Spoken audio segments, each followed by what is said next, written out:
Good morning, everyone. We are going to call our regular meeting of the Del Mar College Board of Regents to order at 11 a.m. on Tuesday, February 13th.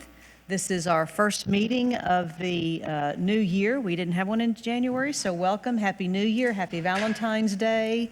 Glad to see everybody here today. We will start our meeting with a roll call. Dr. Babbly. Mr. Loeb. Here. Mr. Garza. Here. Dr. Adami. Here. Ms. Averett. Here. Mr. Kelly. Here. Mr. Cruel. Here.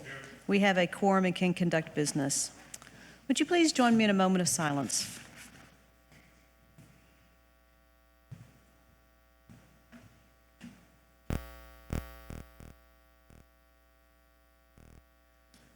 Thank you. Dr. Adami, would you lead us in our Pledge of Allegiance, please?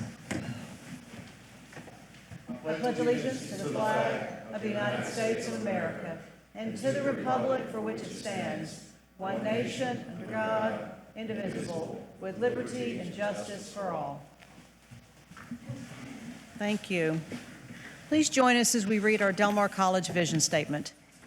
Del Mar College will be the premier choice for life-changing educational opportunities provided by responsive, innovative faculty and staff who empowers students to improve local and global communities.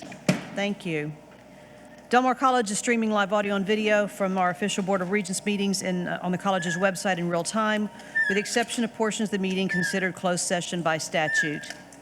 Our agenda for today is the board is going to go straight into closed session, and we will have a short break for lunch, and then come back right before our normal 1 o'clock starting time, assuming that all that timing works.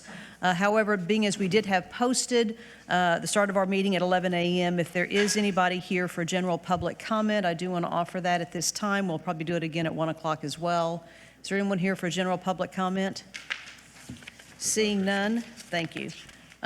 Seeing none, we will go into closed session under Texas Government Code 551.071, consultation with legal counsel, under Texas Government Code 551.087, deliberation regarding economic development, and Texas Government Code 551.072, deliberation regarding real property.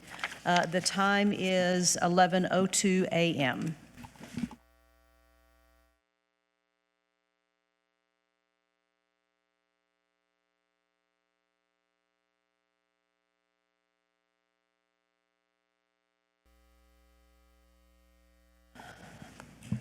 All right, good afternoon, everyone. We are coming back from closed session at 1 p.m. We do not have any action items coming out of closed session, so we are going to resume our regular agenda from this morning. We are going to open up the opportunity for public comment. We had that at 11 a.m., but given our normal start time is 1, wanted to make sure that there was not anyone here for general public comment. I'm not seeing anyone, so we are going to move on with what I always like is the best part of our meetings, recognition of our outstanding faculty and staff and students when we have the opportunity. So I'm going to start it off and turn it over to Dr. John DeHalcom, please. Madam Chair, Regents, Dr. Escamilla, I'm pleased to announce that Associate Professor Laura Wright Bienek was awarded the American Institute of Architects Corpus Christi Chapter's Outstanding Member Award for 2023 in honor of Jennifer Hilliard. And she was given this lovely plaque from the Architectural Association. She was presented with the award at the 2023 Honor Awards ceremony on January 23rd. The American Institute of Architects has been the leading professional membership association for licensed architects and emerging professionals since 1857. Laura was recognized for her exceptional service to the architecture profession and the community. Laura serves as the director of our Architecture Drafting Technology program at Del Mar College in the Architecture, Aviation, and Automotive Department. She obtained her Master's of Architecture degree from Texas Tech in 1999 and a Master's of Science in Architecture Historic Preservation in 2000. Laura has been passionate about the architecture program at Del Mar College, her students, and this community. Her dedication to her students shows that their work is shown through their exceptional work. If she weren't so dedicated, they wouldn't be producing such outstanding projects. We appreciate Laura's passion and tireless work towards advancing architecture. I'd like you to please join me in congratulating Laura Wright Bienek in this prestigious award. Laura.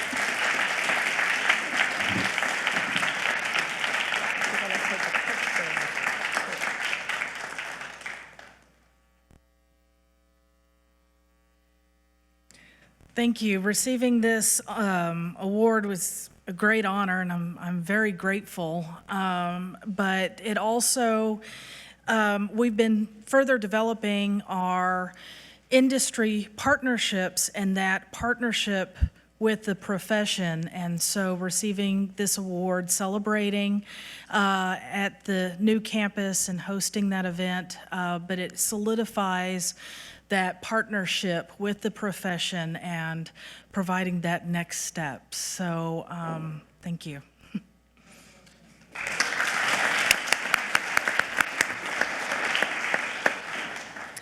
Next, we'll hear from Ms. Lenore Keys. Thank you very much. It's my privilege to recognize two individuals who work in our Texas Procurement Counselors positions. Angie Britton and Nancy Phillips were recognized with national certification. The Association of Procurement Technical Assistance Centers is pleased to announce that Angie Britton and Nancy Phillips of the Del Mar College APEX and APEX Accelerator Program helps companies, individuals to receive government contracts, have achieved certification as certified procurement professionals. APEX CPP, or certification, signifies extensive knowledge and experience in the wide range of subject areas required to provide comprehensive and effective assistance to businesses interested in government contracting. Ms. Britton and Ms. Phillips were required to complete over 85 hours of training and demonstrate capability in 34 different topics to be eligible for certification. They have achieved an in-depth understanding of the federal acquisitions regulations, proposal preparation, and post-awards administration. They have also demonstrated the ability to advise and guide small business owners, whether newcomers to the government marketplace or experienced contractors seeking specialized help. This association is a professional organization of and for 97 different awarded groups that are awarded under the Department of Defense. Ms. Britton and Ms. Phillips join an elite group of only 90 individual members who have achieved this level of certification. The APEX Accelerator at Del Mar College is one of a few in the nation with over 100% of full-time advisors who are certified. Angie Britton joined the Accelerator team 5 years ago this September, and she has a marketing and sales background, which helps her provide customized advising and training to businesses attempting to enter the government marketplace. Nancy Phillips joined Del Mar College SBDC in 2015 and has transitioned to the Accelerator program in 2018. Prior to that, she spent over 10 years in advertising and excelled as helping grow small businesses. Nancy utilizes her marketing and relationship building skills to assist businesses enter the world of government contracting. And at this time, I'd like Dan Corus, Ann Farova, Ms. Britton, and Ms. Phillips to come forward, and anyone else on the team that's here.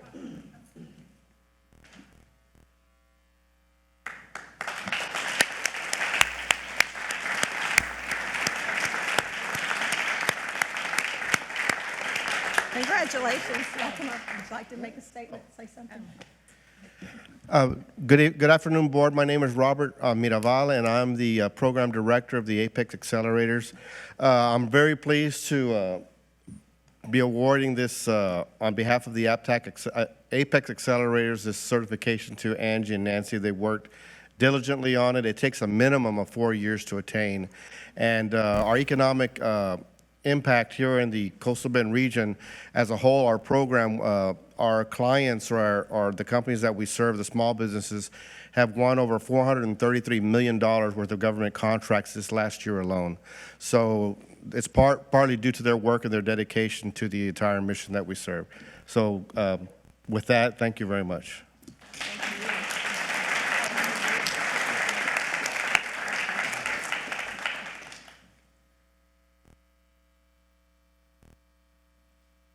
Thank you all. Thank you very much. Congratulations. Thank you for all that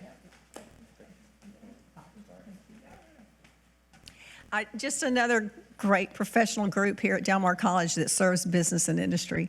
Very proud of them. Okay, next recognition goes to Del Mar College Adult Education Program, received the Community Choice Award for the best GED program this past October of '23. The Community's Choice Awards recognizes organizations and businesses for the best in class in their respective categories. Nominations for this award come directly from the community at large. Del Mar College Adult Education Program prides itself in providing students with adult education classes that are not only prepare those students to earn their high school equivalent diploma at GED, but receive contextualized training towards earning a credential of value in a workplace situation, such as HVAC, welding, certified nurse assistant, bookkeeping, and many other programs. And these are all college-level programs that they partner and they pair up as they work through the GED program, which gives them a much more enhanced outcome that they're ready to work, for one thing. Most of these credentials earned by the students are stackable or transferable into these level 1, 2, or associate degrees. The adult education program is comprised of a dedicated, caring, and supportive staff led by Ms. Rachel Benavides, Senior Director of Continuing and Community Education, and of course she's under the division under Dr. Leonard Rivera. And Ms. Benavides and Dr. Rivera, would y'all come forward, please?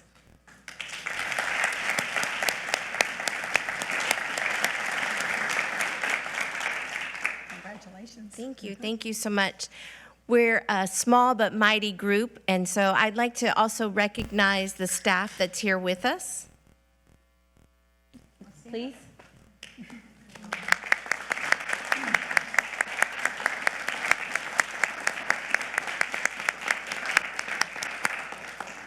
Our guiding philosophy is that a student is a student is a student. Every student counts here at Del Mar College, including those that are pursuing their high school diploma. Thank you.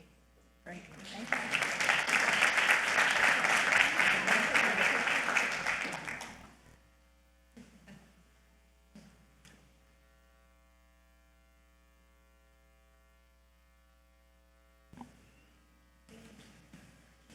Thank you, Ms. Keys. Thank you. Mr. Raul Garcia, our CFO. Good afternoon. Happy New Year to everyone. Mr. John Salinas is a senior buyer in our purchasing department and has been with Del Mar College for about 17 years. Mr. Salinas has recently earned the Certified Professional Public Officers certification, a credential issued by the Universal Public Procurement Certification Council. This is after passing a very rigorous examination. This highly coveted credential is recognized throughout the public procurement profession and is awarded to individuals who have demonstrated a mastery of public procurement competencies. He is one of 11,700 of individuals in the nation and is also one of 144 CPPOs within the state of Texas to receive this prestigious designation. It gives me great peace of mind that Mr. Salinas possesses these strong procurement competencies that will help the college stay in compliance with federal, state, and local procurement requirements. Mr. Salinas, will you please step up to the plate and say a few good words?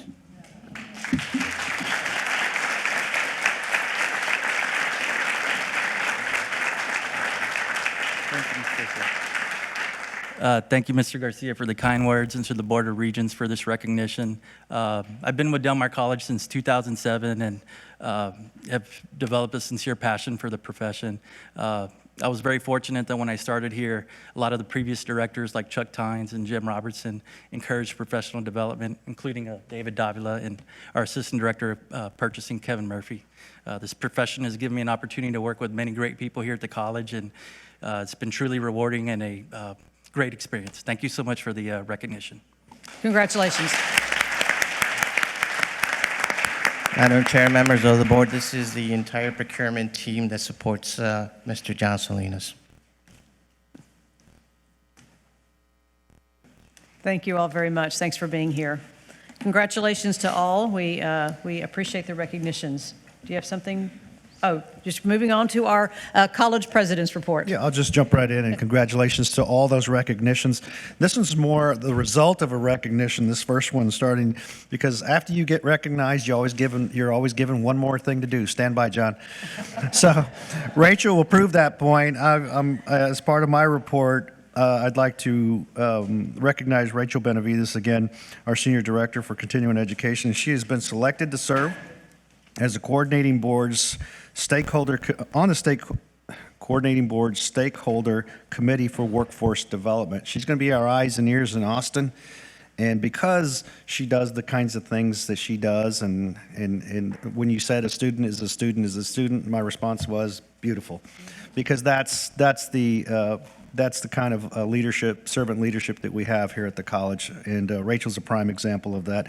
And she gets one more thing to do. She gets to go to Austin and serve and work on that. But it's a critical piece, and we've been, I think, Madam Chair, as a result of our HB 8 participation, they've been looking to us for a lot of things and always calling us and asking us, and I think there's even one more appointment that they've asked for us to consider.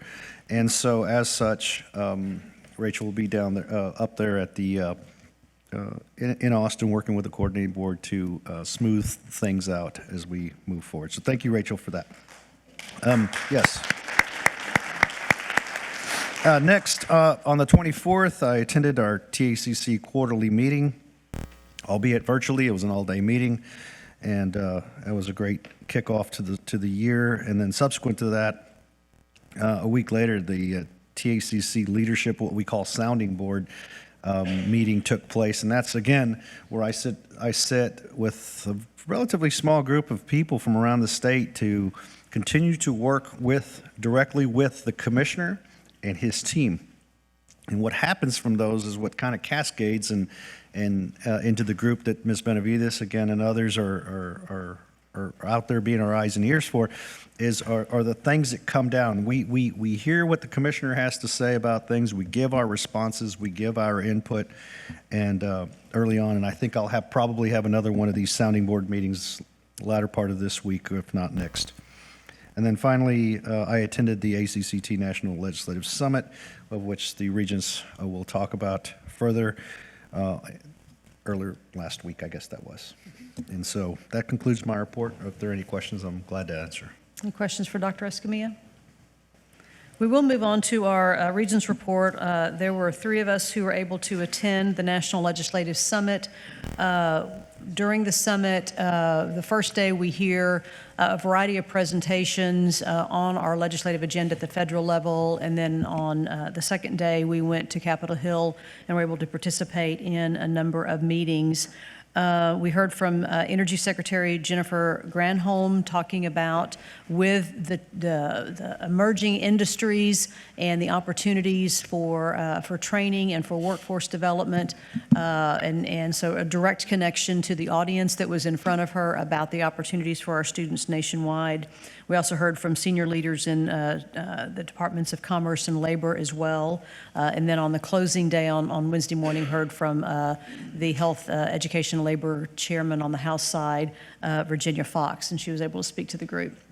In terms of our legislative priorities for the federal agenda, we focused on those that we knew were directly related to our students, not only in Del Mar College, but in Texas, around Pell Grant funding. And so we advocated for the workforce Pell. It's been called short-term Pell in the past, but to fund and allow Pell to be used for those short-term workforce programs. We also talked about tax-free Pell.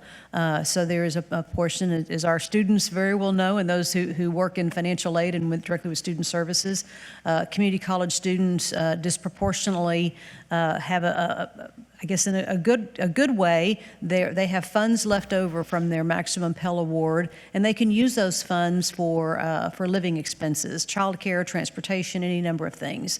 Unfortunately, those students are taxed on any of that portion that they use for legal expenses, for living expenses. So we're asking the federal, we're asking Congress to change that so that those extra funds, those funds that are used again as allowed for those living expenses, are not taxed. The students in greatest need across the nation shouldn't be taxed for that portion of their grant. And then the last thing we advocated for was around full funding for Pell, and in fact to increase the maximum award for Pell in future years. So we looked at a number of things that we knew directly would impact our students at Del Mar College. There is a full legislative agenda called the Green Sheet, because it's always printed on a green piece of paper, but if you'd like a copy of that federal legislative agenda, then Delia can get that for you. It's on the acct.org website as well. And so we did have a chance to meet directly with Representative Cloud. Had a good meeting at which he was very interested in especially the tax-free Pell. That seemed to gather some attention this time around. So we're going to follow up with his office on that. And then we also had an opportunity to participate in the meetings with Senator Cornyn and Senator Cruz as well. So all in all, we got to meet with 100% of our delegation that represents Del Mar College, and I think had some good conversations with them. So with that, I'm going to turn it over to Dr. Turner and then Dr. Adami. Ditto. She covered everything, but it was very nice to meet with our legislatures, just to put a face to a face, and knowing that they're approachable and willing to listen to some of our needs, because we're always happy to advocate for our students, especially when it comes to financial needs. So I thought it was a really great experience and happy to participate. Thank you. You know, it's always a great experience when you're meeting with a bunch of colleagues, you know, from all over the nation, and when it comes to something in common. I noticed the day before the actual legislation day, Texas delegation met and to caucus, which was kind of interesting because this is my first experience with it. And so getting a plan in place was interesting to watch, and these guys are really together. Carol, you know, this young lady here, she leads a lot out there, especially in the national aspect of it. So, yeah, you know, it's interesting to watch her work because of her knowledge, but, you know, we're well represented with Chair Scott, you know, so we enjoyed it. Thank you very much. Any questions on our legislative agenda?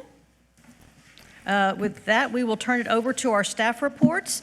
And we get to hear an update on our testing center. So we're going to invite somebody. Here we go. There's Gracie. Miss Gracie Martinez. Thanks for being here.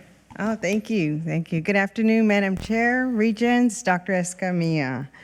I'd like to provide you an update on the testing center. Currently, the testing center has 2 centers located across the Heritage Campus. The Multi-Service Center hosts the primary testing center for the college, but as of May 15th of last year, we opened the testing center at the Oso campus, located in the main building. Between both facilities, the testing center has 3 full-time examiners, 3 testing clerks, and currently we have 10 part-time testing proctors. Currently, we are seeking to hire additional part-time proctors to offer further extended hours to service both our students and the community. The testing center offers a variety of testing services. This next slide is a summary of the exams that we offered 22-23. These tests include placement exams from TSI A2 to ACT, which we use for our placement, to CLEP, correspondence exams, GED, DMC, faculty exams, and of course, real estate. We also provide exam services, entrance exams for some of our specialized programs, such as nursing Ts, radiologic technology Ts. We also offer completion exams such as the Texas Commission on Fire Protections for those completing the Fire Academy. Last year, we also began working closely with our Center for Access and Advocacy to provide a location for our students to take the exams. This has really worked out great for our students, and we love the collaboration that has taken place. In total, the exams that have been administered this last year has been great. The testing center has been very busy. Over 7,000 exams been offered between both campuses. That's been great. Our staff has been really busy. So far, does anybody have any questions about any of the exams that we've offered? Excuse my ignorance, but what is a TSI? That's the entrance exam or the placement exam that determines college readiness for reading, writing, and math for all of our students. Stands for Texas Success Initiative. Okay. And what tests do you administer for TCEQ? That's the quality one for the City of Corpus Christi. For the water and wastewater Yes. certifications? Okay. This year, I want you to take a look at the OSO numbers that we have. We've really increased our numbers for the instructor exams, close to 326. This is as of September until last week. Even the TSIA2 has increased. You can see that the expansion has really made a difference. Our offerings has really increased. Our students are taking advantage of our OSO campus as well.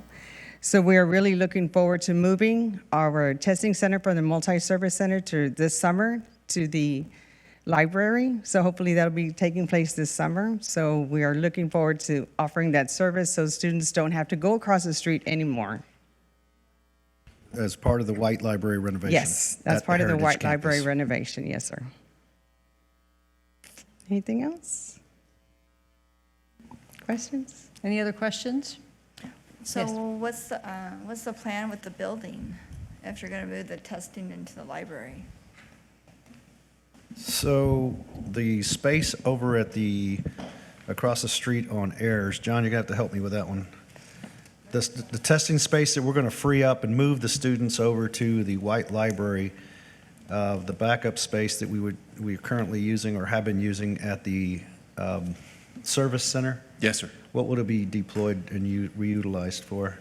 We're working with IT on some different components that need to be moved over there, and we're looking at our space overall utilization. What's the best Okay, use for that starting space? with IT, we'll be moving some staff members over there probably, and some other things. The main thing is to bring, first and foremost, for the students' benefit, is to bring them in a centralized manner so we're not sending them across the campus and across Right, the we don't street wanna- and all those kind of things. We've been doing that forever. And so this library renovation is going to bring them into that centralized focus, that hub of that's really the, LRC is the hub of the wheel, really, at any campus, because most students, if not all students that are on the particular campus will touch that building one way or another. Testing would be one of those reasons to bring them to the hub. Be a fantastic thing. I can't wait to show you all that renovation project. It's almost done, right, John? Yes, sir. I said almost. I don't. It's almost. Depends on your relative. definition of almost. Thank you so much, Grace. Great to see you. you. All right, Ms. McDonald has 3 different board notification reports to give us today. Yes. Thank you, Madam Chair. Our first one, this is our practice that we bring to the board. Skip here. Any type of revisions or changes we make to our administrative procedures that fall into our board policy manual. So following that practice, we are notifying the board that we have revised, or basically we're removing 2A sections from the computer resources and services section of the manual. This is to align with current committee structure. So we're removing an obsolete committee, but we're also aligning it with our committee structure, which is, we formed a new college-wide committee. It's a standing committee, so it's called the Strategic Technology Adoption Advisory Committee. And that has moved into our standing committee structure.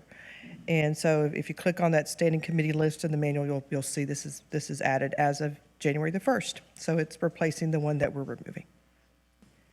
And this was, the first sheet shows that this was led by faculty and staff and with the help of IT. Any questions? Thank you.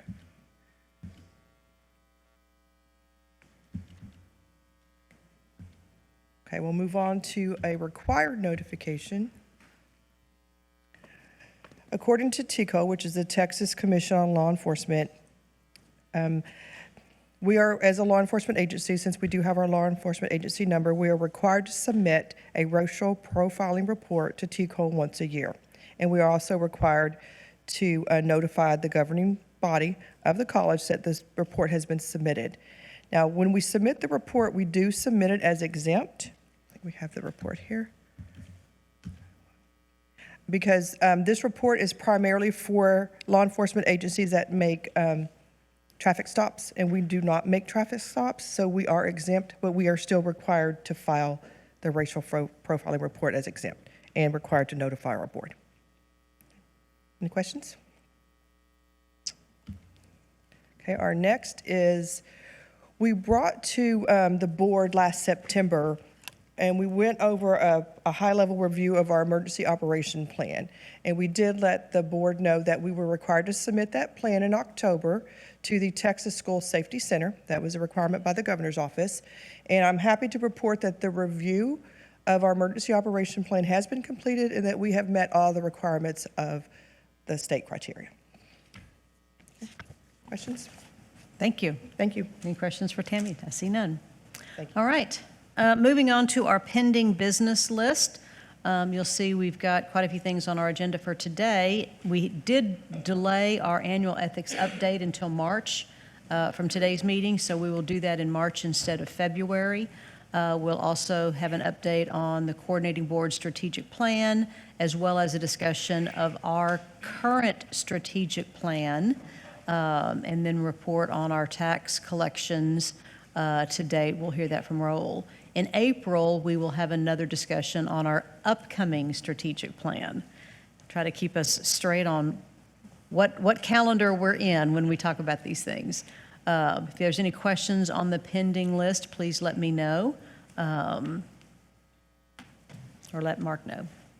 Moving on to the consent agenda, we have 3 items for consideration today: approval of minutes and acceptance of investment and financial reports. Is there anything that needs to be pulled for separate consideration? Seeing none, is there a motion to adopt the consent agenda as presented? So moved. Thank you, Mr. Krull. Second. Second by Mr. Kelly. It's a jump for the second. Is there any public comment on the consent agenda? Seeing none, all those in favor of adoption of the consent agenda, please raise your hand. Any opposed, same sign. That motion passes. Moving on to our regular agenda, we are going to have a presentation from Ms. McQueen on the opportunity to accept a gift of significance for the Millwright Lab. Yes, we are recommending that the board consider naming the Millwright Lab, located at the Workforce Development Center at our Windward campus, for Arcelo Middle, Texas. They have given the required, or pledged, given and pledged the required $500,000 for that naming level. Most of it is for scholarships, which of course is great because that provides access to students, but they also supported the process technology plant, and they are supporting the VITA program through the Small Business Development Center. So we are recommending that we name this. This is a permanent naming based on our naming recognition initiatives, and so we would like to be able to name this for this wonderful corporate partner that is supporting our students and our programs. So the ArcelorMittal Texas HBI Millwright Lab. Yes, and literally we'll we'll negotiate with them. We'll enter into a negotiate with them and figure out exactly what they want it called. I'm assuming that is the name because that's what they call the scholarship. So I'm assuming that's it. And do we already have a, I know that there's acceptance today, but did you tell us the date for the recognition? This Friday. Thursday. This Thursday is the recognition for meeting that $500,000. They do not, we're not expecting, obviously, because it's not been approved, so we're not announcing that the Millwright Lab would be named for them. We're going through the process at this point to see if that's something that the board would be willing to approve. Is that something we will announce on Thursday if this happens today? Maybe? We can. We can. All right. I'm just trying to make sure that we're all there. So anybody can attend this Thursday to the scholarship celebration. Let's do that as well. Is there a motion to adopt this recommendation on the naming of the Millwright Lab for ArcelorMittal Texas? Motion by Dr. Babley, second by David. Is that close enough? Is there any discussion on this motion? Is there any public comment on this motion? Seeing none, all those in favor, please raise your hand. Any opposed, same sign. That passes unanimously with our gratitude to ArcelorMittal. Thank you so much. Mr. Garcia, let's talk about our student charges. Thank you, Madam Chair.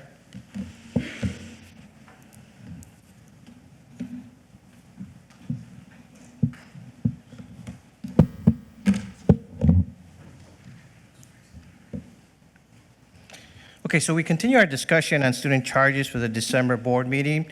Today's presentation will include information such as new information, such as estimated 2025 operating revenues, student bill examples, tuition and fee rate changes relative to the CPI, Texas CPI inflation rate.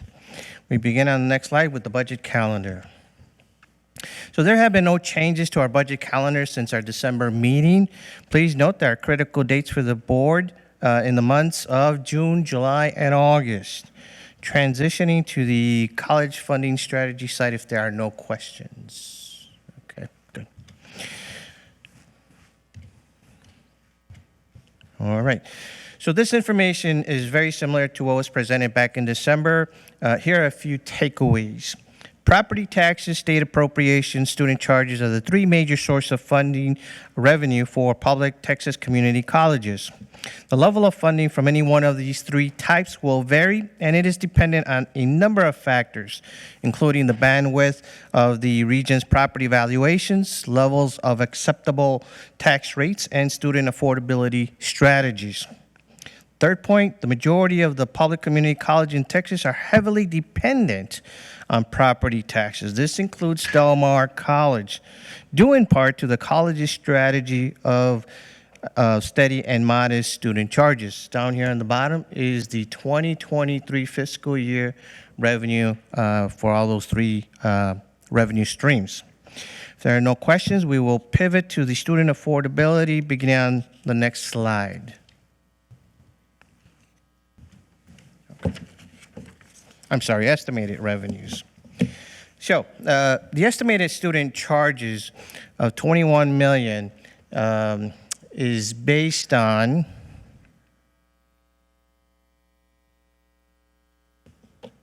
bear with me a few seconds here. Okay, got a little ahead of myself. Okay. So this will be the college's first attempt at estimating operating revenues this early in the budget planning process. Reported in the first column in fiscal year 2024, operating revenue budget is a reference point. Once again, Del Mar College is highly dependent on local property tax revenues with a budget plan of $65 million. I also want to point out that the reported property taxes for the 2024 budget year is nearly 3 times the revenue stream for tuition and fees reported here as $22 million. Again, this is attributed to the college's efforts in maintaining the cost of tuition affordable. Pivoting to the 2025 estimated budget plan. Again, this is a big estimate, very early on in the budget plan process. So the estimated student charges of $21 million is based on a $1 increase as described in our board policy, and it is based on the current revenue trends as reported in the November and December financial statements, both of which are included in your board package. It is likely that this estimate will change later in the year based on new student enrollment trends relating to the spring and summer terms. Next is state appropriations. Thanks to the efforts of Sushil Palamoni and Jeanette Vieira and Jane Haas, the college has been able to come up with a forecast for state performance revenues valued at $19 million. The college's forecast model is based on the modeling used by the coordinating board. Since this is our first attempt for an estimate, we may need to adjust our modeling based on the final reported figures by the coordinating board expected in the coming months. With respect to the FAST and state benefit revenues, the college will soon begin planning for a model to estimate these revenues for these last two categories. Next is property tax revenues. Thanks to Mr. John Johnson, our estimate for property taxes is $67.9 million. This is based on a 5% valuation growth within the state allowable tax rate cap of 8% and adjusted for current valuation protests. So here we are. Based on the estimate for 2025 year, there is about $2.3 million or $2.4 million in new dollars. What is not certain today is how these resources will be allocated. If prior year's budget plan is an indication of what the cost will be, cost insurance increased last year by $1.1 million. This would leave about $1.2 million that could be used for employee raises and or new operating activities associated with transitioning to HB8. As a reference point, the college budget for employee raises in fiscal year 2023, $2 million. So a lot to think about from here until July, August, when we're ready to finalize the budget plan. Plus, we can firm up our estimates for state appropriations by then. If there are no questions, I will go over the example of a student bills I've got on the next slide. some questions. Yes. All right, I'm looking at anticipating over $900,000 in reduced income from student tuition and fees, but one of the variables is an anticipated $1 increase, I guess, per hour increase in tuition. So yes, there is a $1 increase in the in-district per semester hour. So what are the other variables? If we're assuming a $1 increase in tuition, are we anticipating significantly fewer students? Why is the revenue going down? So I think I may have mentioned it earlier that we are estimating a decline in our revenue based on today's November and December's financial statements that are included in your board package. You will see a downtrend in revenue through this period of X amount of dollars. I don't recall, but I'll touch on that when we go over the financial statements. So we're basing it on today's revenue trends, but I also mentioned that we expect to have better enrollment figures specifically for the summer and fall term in the July, August. That's around the time that we really firm up these numbers. Okay, we're talking about revenue stream, but I'm talking about the assumptions. If we're increasing the tuition cost, but the revenue's going down, is the assumption of reduced revenue because we're assuming we're going to have fewer students? Why are we assuming the revenue's going down? So the revenues reported in the financial statements suggest that there is a decline in enrollment in the November and December. That's what it suggests today. But this is only the first quarter of the year that we are reporting on. I think one of the points, though, that Mr. Kelly is that what he's got here is the total revenue, not tuition and fees. I mean, that rolls up into it. But this is the transition to House Bill 8, where we're going to be paid on outcomes. versus Okay. contact hours. And so that's the largest number, that's the biggest difference. And so Okay. he's And not so- being able to project outcomes quite yet. All right, well, I understand that. Okay, that makes sense. That doesn't make sense to me. I'm going to pick on that point a little bit, because that would be the state appropriation portion of it changing, and understand that that number is being, we're sharpening Oh. our pencil every day. What he's specifically referring to is student tuition and fees, which has nothing to do with state appropriations. So the assumption around the declining revenue trends from the way Raul's looking at it translates to lower enrollment numbers. So that's the question. Is that what we're anticipating? Potentially. At this point, that was the tricky part about getting out there and estimating and looking into the crystal ball into next year. And when I sat down with Mr. Garcia several times to prepare this, you only had the information up to date. The problem with all of this is that does tie back to headcount ties into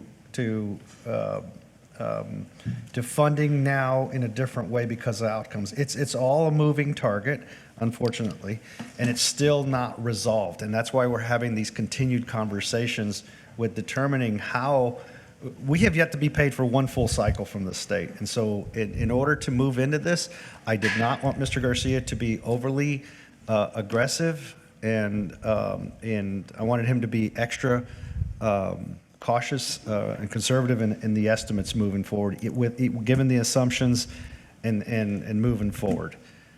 I mean, but here's my concern. I mean, obviously, there are an awful lot of variables that we don't know.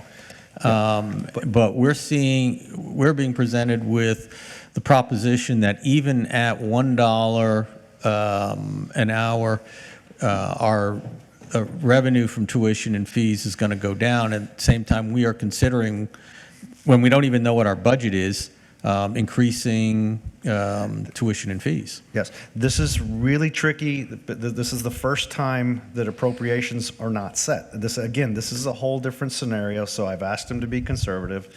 There was no opportunity to be less than conservative, actually, when we put this together. Yes, this is a different time. We're handling things differently. Usually, when appropriations have been set by the legislative session, you had it set for 2 years and you had a number. We don't have that anymore. And so we are being super conservative, although this morning I walked in and I got an enrollment report that suggests probably heading in the other way, but we didn't have this data when we pulled this packet together. I mean, so I know it's confusing, I know it's contradictory, but we're being as conservative as possible as we move forward. So that's what we're trying to do. What you're saying is we might get more optimistic numbers than what's presented here today. Absolutely. That is the trick. That is the tricky part of getting out this early. As Mr. Garcia said, we've not done it like this before. So many variables, we're going to err on the side of caution.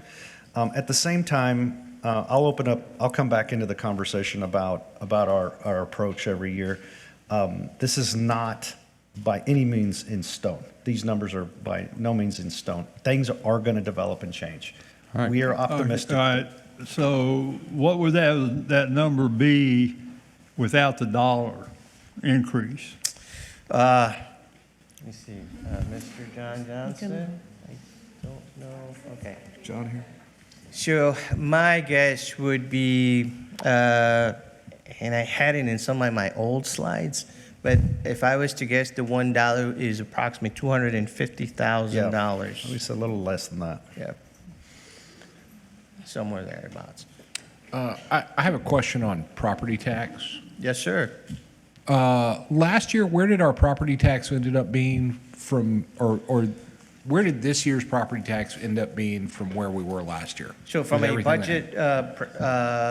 budget perspective, we had budgeted last year, 2024, $65.1 million. We're now adding to that a little bit more, about 2.8 million to the new $67.8 million.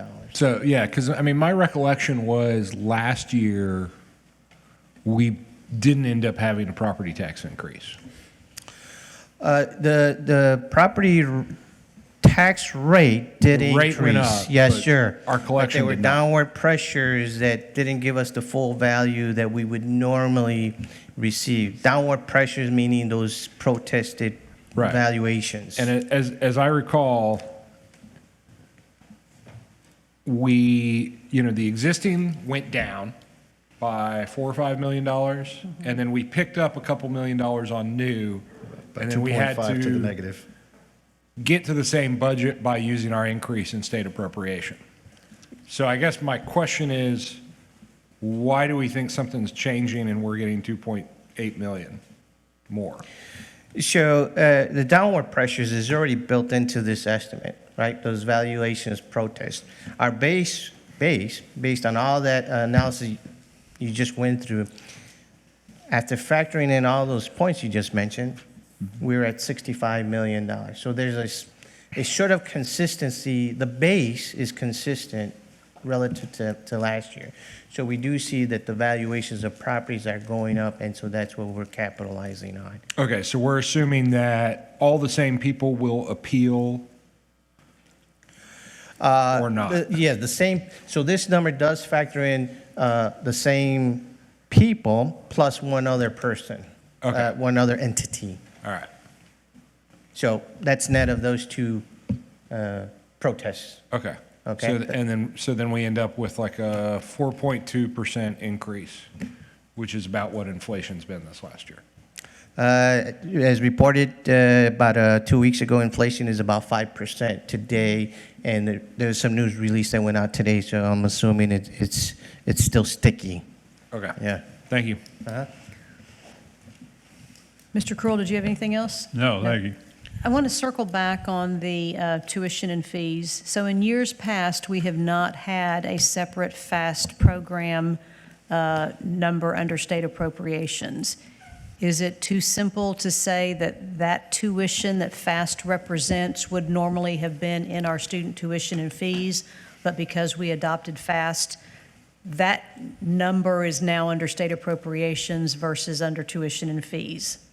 Okay, so if you wanted to do an apples to apples comparison, we should consider that FAST program as tuition, not state appropriations, which would mean our tuition revenue would actually be moving up slightly. That is a fantastic point. That is Thank you. exceptional. But I will point that out in our financial statements. Yes, you are absolutely right. When we compare the 2 years in our financial statements, I will point that out. Hey, my tuition is trending downward. That's because that money is now recognized as state something else. appropriations. And I can tell you, as of the November financial statements that we're going to go report on later on, we're a little bit above. And we're doing more because we made it free for all dual credits, right? So we're still making a little bit of money. I'm not too excited about making money, but we're able to help more students based on the HB8 that the board has accepted to engage in or enroll. So when we have these discussions in the future, remind us of that fact. Yeah, Because yeah. that switches makes things. sense to Yep. me, And I would like to see the enrollment, if you would be able to share that, because I wanted to see exactly where our students and who our students are. Because I kind of want to see our Title I, if you can break down our dual credit, who's Title I and who are we giving free ed to? I kind of want to see kind of those numbers. I'm just kind of curious about, because I'm concerned about raising tuition when we're providing free to high schoolers versus having a single mom paying extra money for our students who don't, So. concerned about that. But yes, ma'am. Understood, Regent Turner. And also, the percentage of student, we'll break that down. I'm just getting reports, like as we walked in this morning, I've got some later numbers that will be synthesized and brought forth. And remember that the proportion of students that are being supported by the state, or the FAST program students, are funded at a higher rate, about 50% of what was funded in the past, just as a reminder for everyone. And then the proportion of students that are included in that who are not FAST eligible students that are covered by the college. That's not my phone. Okay.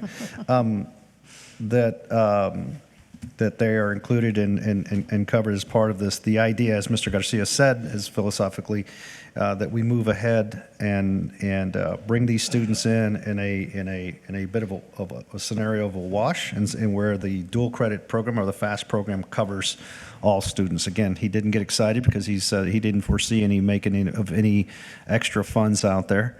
But duly noted, and we appreciate your stance. Okay. I just want Yes, to sir. comment really quick that by switching to FAST, our dual credit revenue actually went up. Yeah. So I just want to remind everybody. Went up significantly, and we're waiting to feel that out and get a year's worth of FAST programming headcount. And like I said, the numbers are just being hot off the press, and so we're waiting to balance all that out. That's that 50% increase that's going to help us. Okay, thank you. Moving on to the next slide. So this slide includes 3 different examples of student bills who have previously been enrolled at Del Mar College. For context, these students were selected based on the college's general student profile. And that is, 8% of our students are part-time, registered for 7 hours per semester, and 80% of the first-year students are financial aid recipients. Here are a few takeaways, starting with the financial aid section. Financial aid section being right here in the bottom piece. So the Office of Financial Aid provides a wide range of financial aid awards. On this slide, there are 3 award types, including Pell, TOG, SEOG. The Del Mar student also has access to financial assistance through our foundation. In this example, all 3 students received a financial aid package north of $1,800. Here you go. This is the starting point. The maximum being for this student, they received $2,944. Second, all 3 students received a refund check. So I think our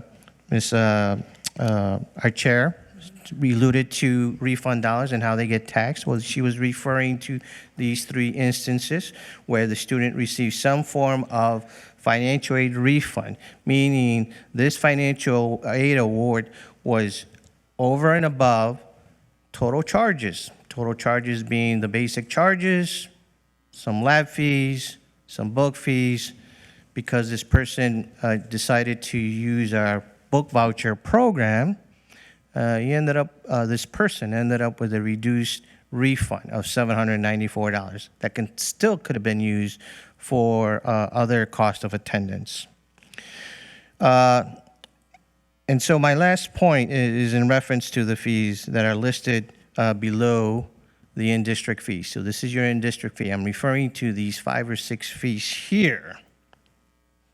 So despite inflationary pressures experienced by the college during the pandemic, the college has not increased these fees since the fall of 2018. So again, we're not increasing all fees, but historically we have just adjusted for the in-district. In this case, in 2021, I believe it was $2. 2023, we went up by $2. And then in 2023, it looks like we went up by $2 again. Again, that steady, modest tuition increase. Despite those increases, there was more than enough financial aid to cover the increase in the cost. Okay? All right.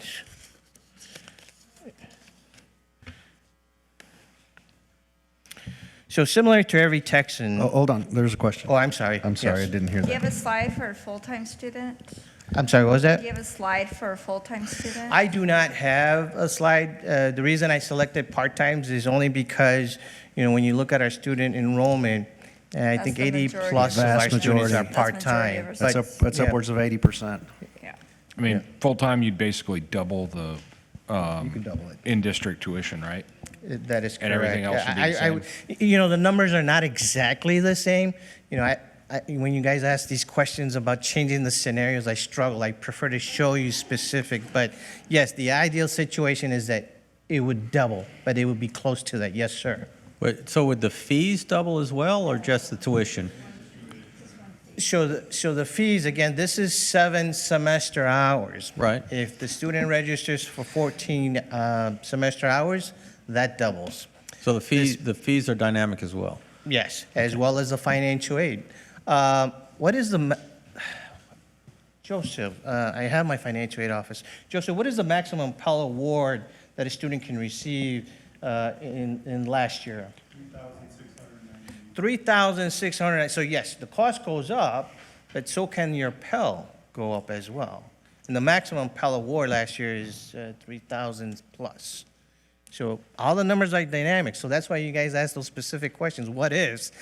I have reservations in giving you a straight response because I would have to pull the data of a specific student because it's very unique. It's very different. And the numbers that you have here, is these like average Pell Awards? No, this is an actual student bill. This is a student who was registered fall of 2021 for 7 semester hours. This student got $2,000 in 2021. This student got $2,000. The second student got almost $3,000 in financial aid. This is a true actual bill. And these numbers are typical?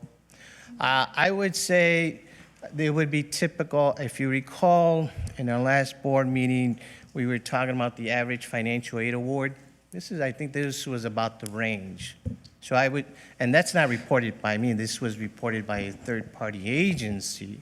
So this number would suggest that this would be the norm. And also with the 7 credit hours, you're talking about 2 and a little bit, 2 classes on, and this is and so as a result, yes, I would say yes to your question.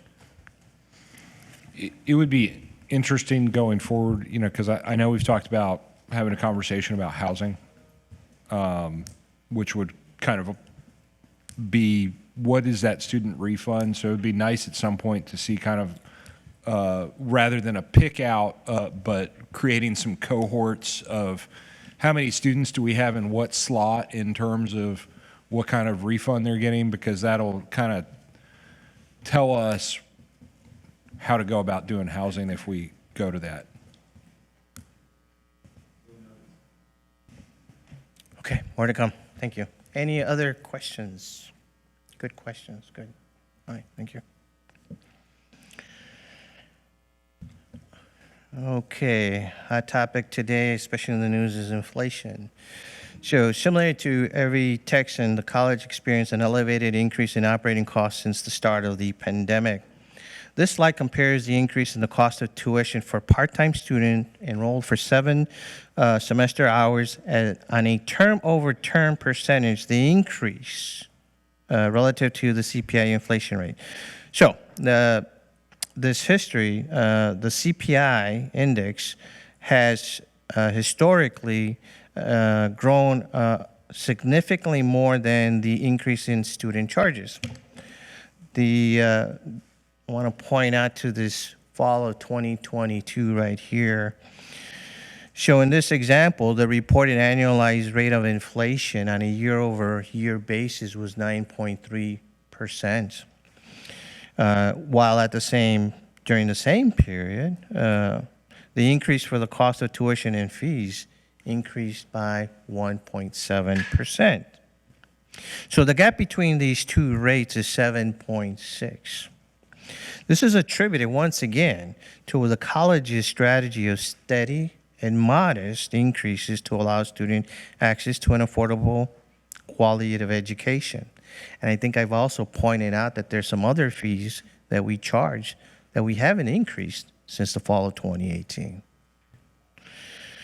If there are no questions, I'll move on to the next slide. So when we look at, say, the fall of 2020, when interest was 1%, should we have been considering reducing the tuition for years like that? So in that period of time, I don't recall if we had a 0 rate. I would have to go back to my records, but there was 1 year where we did an increase, and this may have been the year. We didn't do an increase, but you got it at 1.7%, right?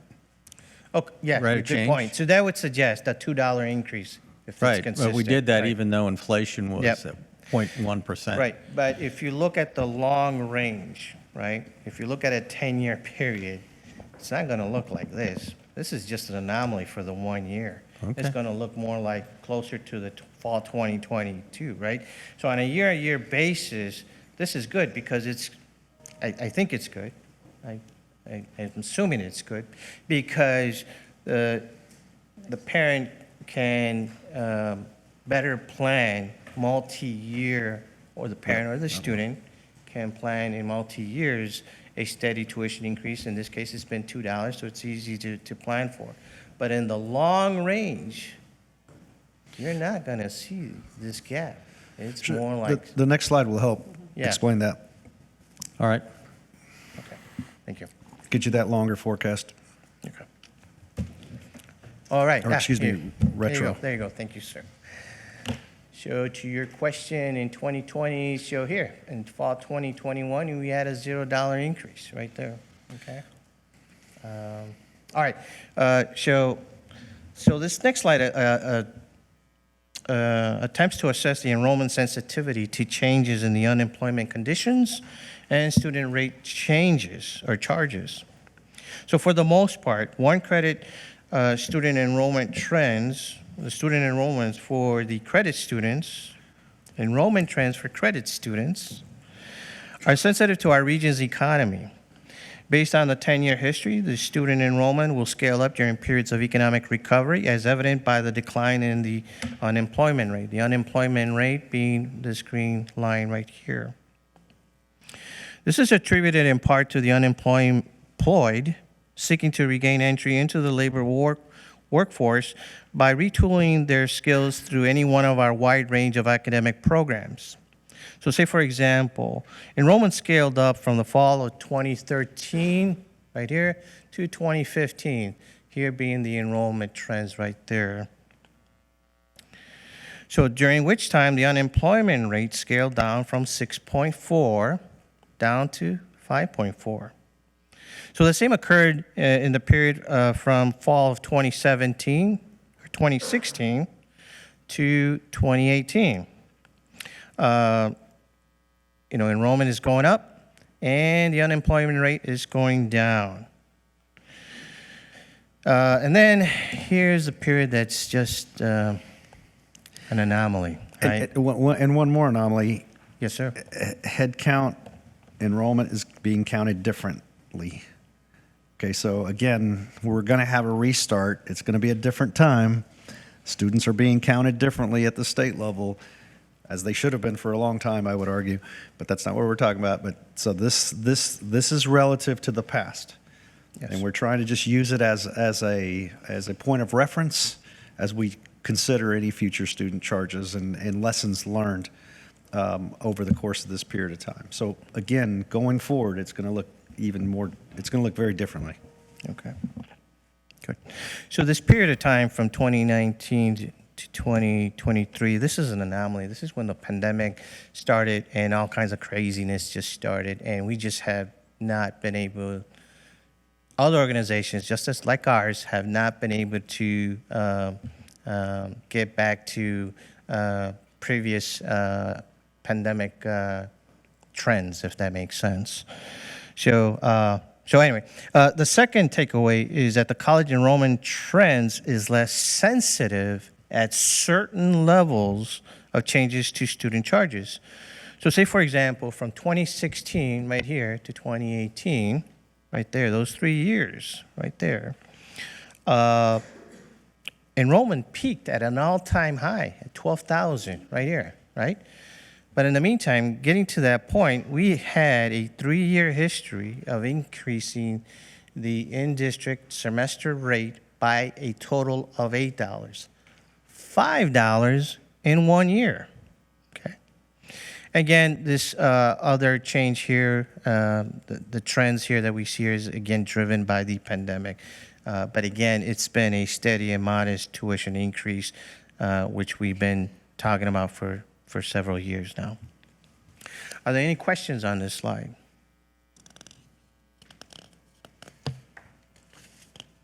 Okay. All right, so here we are on the last slide. So we now pivot to three scenarios, what a steady and modest student rate change could look like moving forward. Before taking a deep dive on the figures, I want to once again provide some context on these scenarios. The scenarios are based on our student profile that we discussed earlier. This is a part-time student enrolled in 7 semester hours for the fall term. The first scenario is based on a $2 increase, as highlighted in yellow, going from 73 to 75. Here's the $2 scenario column. The student will experience an increase in charges of $14 on a semester-over-semester basis. This is going to be offset right here, by the increase in our estimated Pell Award, right here. $100 going up is our estimate in Pell. $14 going up in the cost. Essentially, the Pell Award increase is going to be more than enough in this scenario to fund the increase in the in-district rate by $2. From an inflationary perspective, the increase in the tuition rate would represent a 1.7% increase. I think the most recently reported inflationary CPI index for the state of Texas is 5%. Still, there's a huge gap between our increases in charges relative to the Texas CPI index. Similarly to in our second scenario, which is this column, a $3 increase in the in-district rate beginning in the fall of 2024 would change the rate to $76 per semester hour. The student will experience an increase in charges of $21. That's going from $511 to $532. And then same thing, we estimate that the Pell is going to go up $100. Once again, the Pell Award is going to be more than enough to fund the increase in the in-district tuition costs, okay? From the lens view of inflationary, the increase on a term-over-term basis is 2.5%. Once again, significantly below the current inflationary index of 5%. Similarly, third scenario, $5 increase will increase the cost by $78. Again, the estimated Pell Award is $100, which is more than enough to cover the $35 increase in the cost of tuition. From the lens view of inflation, the cost is going up by 4.1%, which is still relatively below the CPI inflationary index for Texas of 5%. So I want to highlight a few other things in all three scenarios. The estimated 100 increase in the Pell Student Assistance will fund the increases in the in-district tuition charges. Second, in all three scenarios, the student refunds. Here you go. How much money are they getting back? In all cases, it continues to scale up. In this case, $1,087. In this case, $1,080. In this case, $1,000. Essentially, we are paying our students to come to Del Mar College. With respect to our other fees, again, going back to these fee structure, we're only proposing an increase on the in-district rate. We are not proposing an increase to these other rate structures that you see listed under here. So I've shared today's presentation with Ms. Sofia Jimenez, President of Student Government, who is here today to deliver some comments from a student's perspective.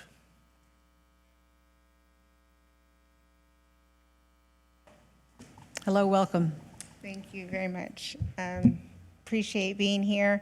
So Mr. Garcia did reach out to SGA and did have a meeting with some of us, and he did ask me to reach out to some of the students and see what their perspectives were. So there was a vast range of perspectives, which could be expected from anybody asking you to increase your billing in any kind of way. So it was expected. Some students understood. They understood that, the pandemic hit everybody hard. They understood there's an inflation rate. They see the wonderful things that Del Mar is doing for us in our community and, all the updates to the campuses. There's a lot more resources and activities going on. I know like the intramural sports are, bringing various things like yoga and basketball and all these things that, either did not exist or had stopped because of the pandemic. Of course, we have the new campuses and new staff. So while that's all being, and I did ask the students to take that into consideration, all that costs money to, the buildings, the staff, and the things that Del Mar's providing for us, the food pantry and whatnot. So that was taken into consideration when the students did respond. And again, some students were very understanding of it and kind of expected it in some way. Other students were more concerned. They did bring up some of the fees that were up here, as you see. I just kind of used mine at home, my own tuition. So of course, mine showed the building fee of $84, the institutional support fee of $70, an insurance fee of $5, a student activity fee of $15, a general use fee of $84, the matriculation fee of $84. So in-district fee, like it shows at $511. But another concern that was brought up that some students are also paying extra with an out-of-district of $650. And they also brought up some comments about also if we can take into consideration that not only are they paying more for their out-of-district, but also their gas and commute and whatnot, especially. There are quite a few students that I've talked to that are from like Aransas and Rockport and Ingleside. So, and most of those go to Oso Creek. So that is quite a bit more drive than what they were previously experiencing, so that's more gas money on top of what they're doing. So I did tell them that I'd bring that up to consideration. And also, I know on one of his slides it showed the one with the examples with the bills. Can you go back to that, please? Excuse me. So also, I know some programs do allow for book charges and supplies to be already added in as part of their program. So I wanted to point out that just because a book charge is made or taken out in the bill doesn't mean that's for all their courses. It could be specifically for one course. So not all professors already have that built in because you have a choice whether or not to buy a book. So that student could have had to go out and buy 3 more books or 4, depending on how many books that course takes. If you're talking about something like anatomy and physiology, you're talking like 400 extra bucks. So that is just something to take into consideration. And again, the lab fees vary depending on how many classes you have that have labs. Some students have nothing but lab courses and they have to pay like 3 of those fees. So it's just something to take into consideration, and as well as students like me, I don't qualify for financial aid. Some of us don't qualify for awards or grants and all that. So it's just something to take into consideration how many students are getting financial aid and how many aren't, how many are in district and how many aren't. So it's just something that the students voice, and I let them know as their student representative that I bring it forward today. Okay. Thank you. Thank you very much for being here. We appreciate that perspective. So, Madam Chair, members of the board, that concludes today's presentation. Before you, I think there is a board action item for consideration. Are there any other questions? Yes, I think you may have touched on it, but I don't recall what the answer was. What percentage of our students are getting these Pell Grants? This young lady illustrated that concern personally. I would say, and let me Joseph. go back to my notes. Give me a second here. Joseph, can you answer that one real quick? Oh, yeah. It's about 56%. Are receiving Pell Grants. Pell specific. Students that are actually college students, it's about 56%. Okay, so 56% of the people are getting money back from the Pell Grant, and the rest of them are, so what's the percentage on financial aid? 80%. Some form of financial aid's about 70%, some form. Right. Of financial And then the rest assistance. are paying cash. Yes. Yes. Okay. Or an employer's paying cash. Or an employer. I know, I'm the employer. Or the foundation, right? I mean, But that's part of the 70, the foundation. Okay, got it. Some form of financial assistance. My daughter needs a job. We have a big, can you put in the final slide, Mr. Garcia, sorry, please? yes. Just used as a point of reference for conversation. Yeah, I'm sorry. Go ahead. Go ahead, please, Dave. No, I mean, my point was going to be on, so inflation's about 5%. even under the $5 scenario, the Pell are getting a 6.6% increase in refund, or 6.5%. And so even under the $5 increase, our increase is less than inflation, and their increase in money in their pocket refund is greater than inflation. Yes, sir. They're getting more money in their pocket through the form of some form of financial aid. So as you can see here, this is the refund line item. As you can see, it trends upward. It's from the current year. This is going up in each step. It's still going up relative to 2023. So I think about this in big buckets, like you're talking, and for anybody who's been on the board with me for any length of time, you try to hear about my big buckets. Of the 9,700 credit students on from fall of 22, and that number is around 10,000, less than that, but round numbers. A quarter of those, maybe even more now, are dual credit students who we take out of this equation. Correct? And does your Pell Grant number of 56% include, is that of the 9,700, or does that excludes our students? So about 56% of the remaining 7,200 are on Pell. And of that 7,200, about 70% are on some kind of financial aid, including Pell. Yes. So those are the big buckets that I think about, because we have to take out those dual credit students because those are not included in this in-district tuition number. And the reason for that, I'm sorry. But in effect, those dual credit students are receiving some form of assistance too. Absolutely. Yeah. Absolutely. I'm just adding to the yeah, conversation. from the FAST program now, but right. But yeah, you're breaking it up into those good buckets. Yeah. I appreciate those buckets. So as you start looking at the raw number of students of eligibility, it is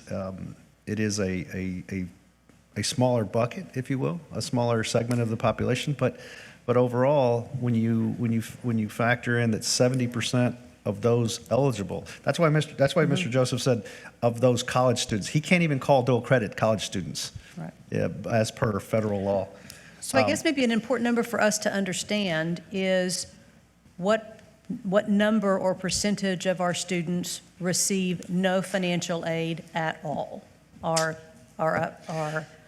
it's coming out of their pocket. The cash basis students that you're talking about, I think at any given point is about, what would you say, about 3,000? 30%, okay. Okay. Yep. But that, Yes. For various reasons of the smaller percentage and so forth. But this bucket we're talking about are our credit, not our workforce or continuing education programs anyway. This is our. Yes. So it's one of it's- the things we're advocating for at the federal level. so it's 30% of the credit students who are not dual credit. Dual credit. So if you add dual credit in, since technically all dual credit gets it paid for by the state, that percentage goes up. Yes. In the tuition discussion only, I was just trying to get that segregated. Right. Yeah. I think the other piece that's still missing too is the federal loan program, right? It may catch some of that 30% students who do not have the cash immediately. Under these federal programs, you can get a loan and you can defer payment on the loans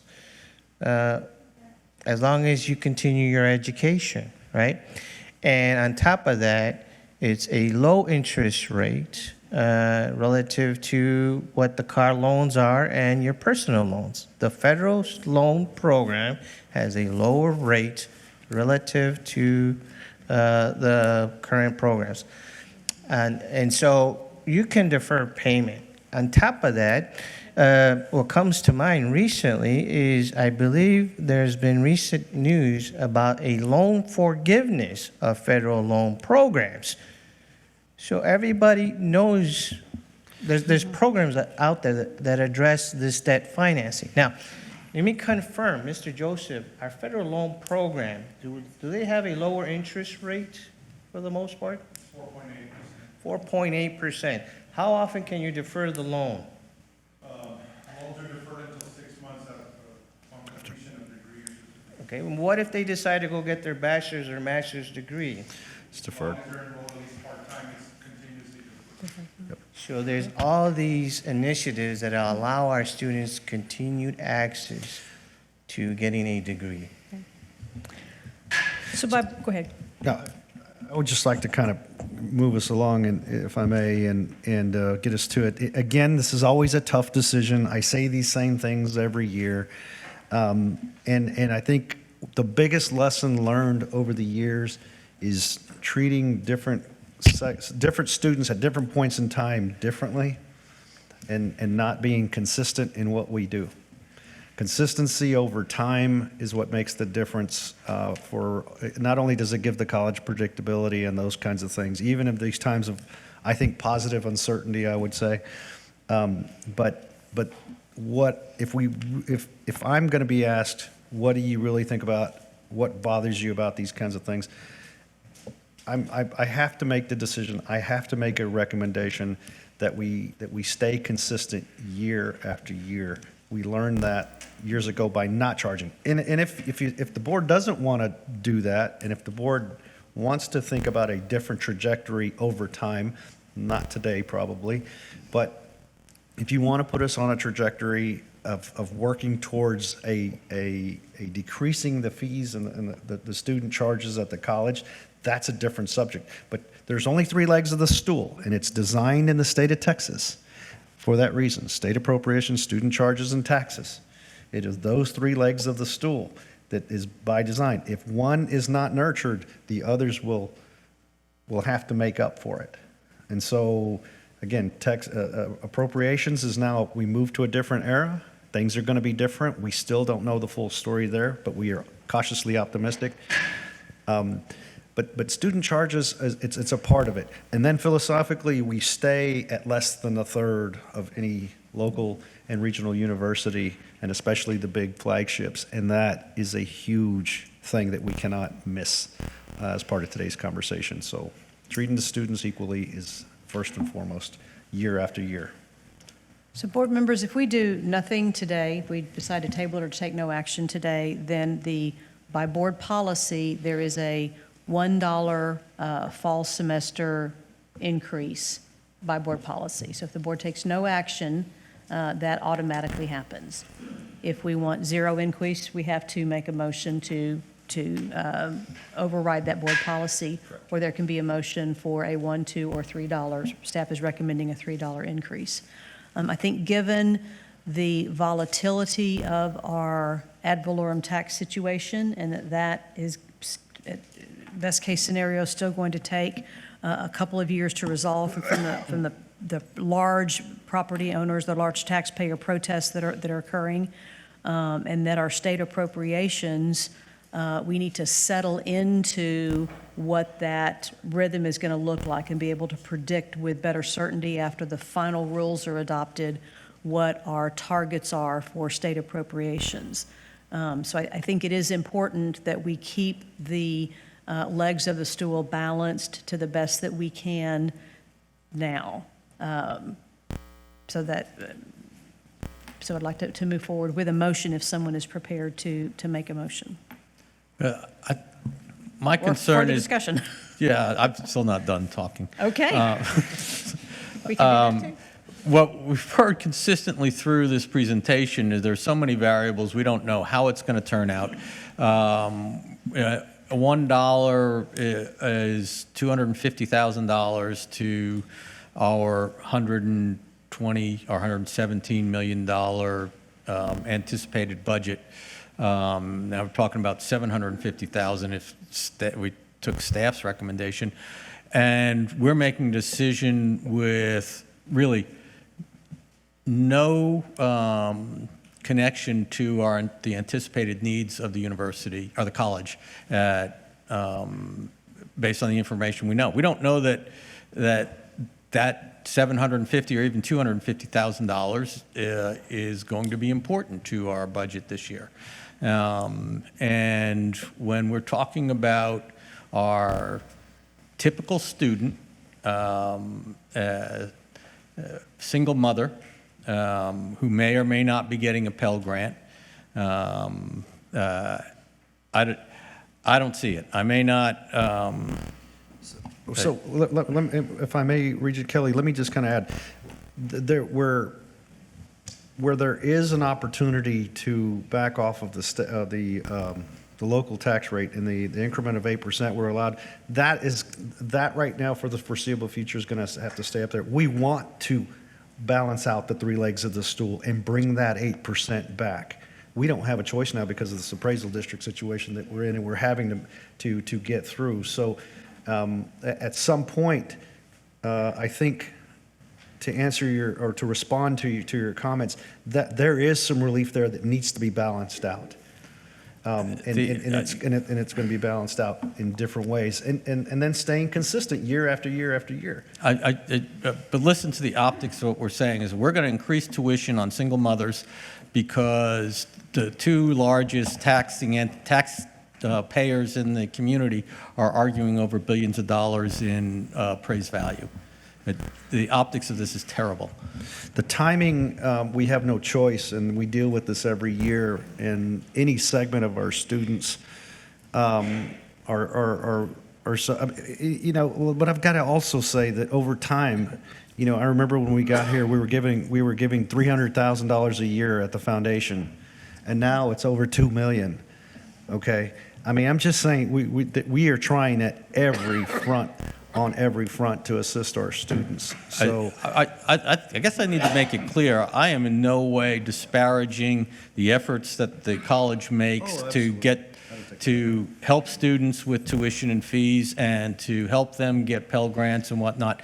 I think that we do an outstanding job there, and I would not want any of my comments to be considered disparagement of the college efforts in that regard. Yep, it's about $130,000 per dollar, Mr. Garcia. It was $250 for the $2 is really what it was.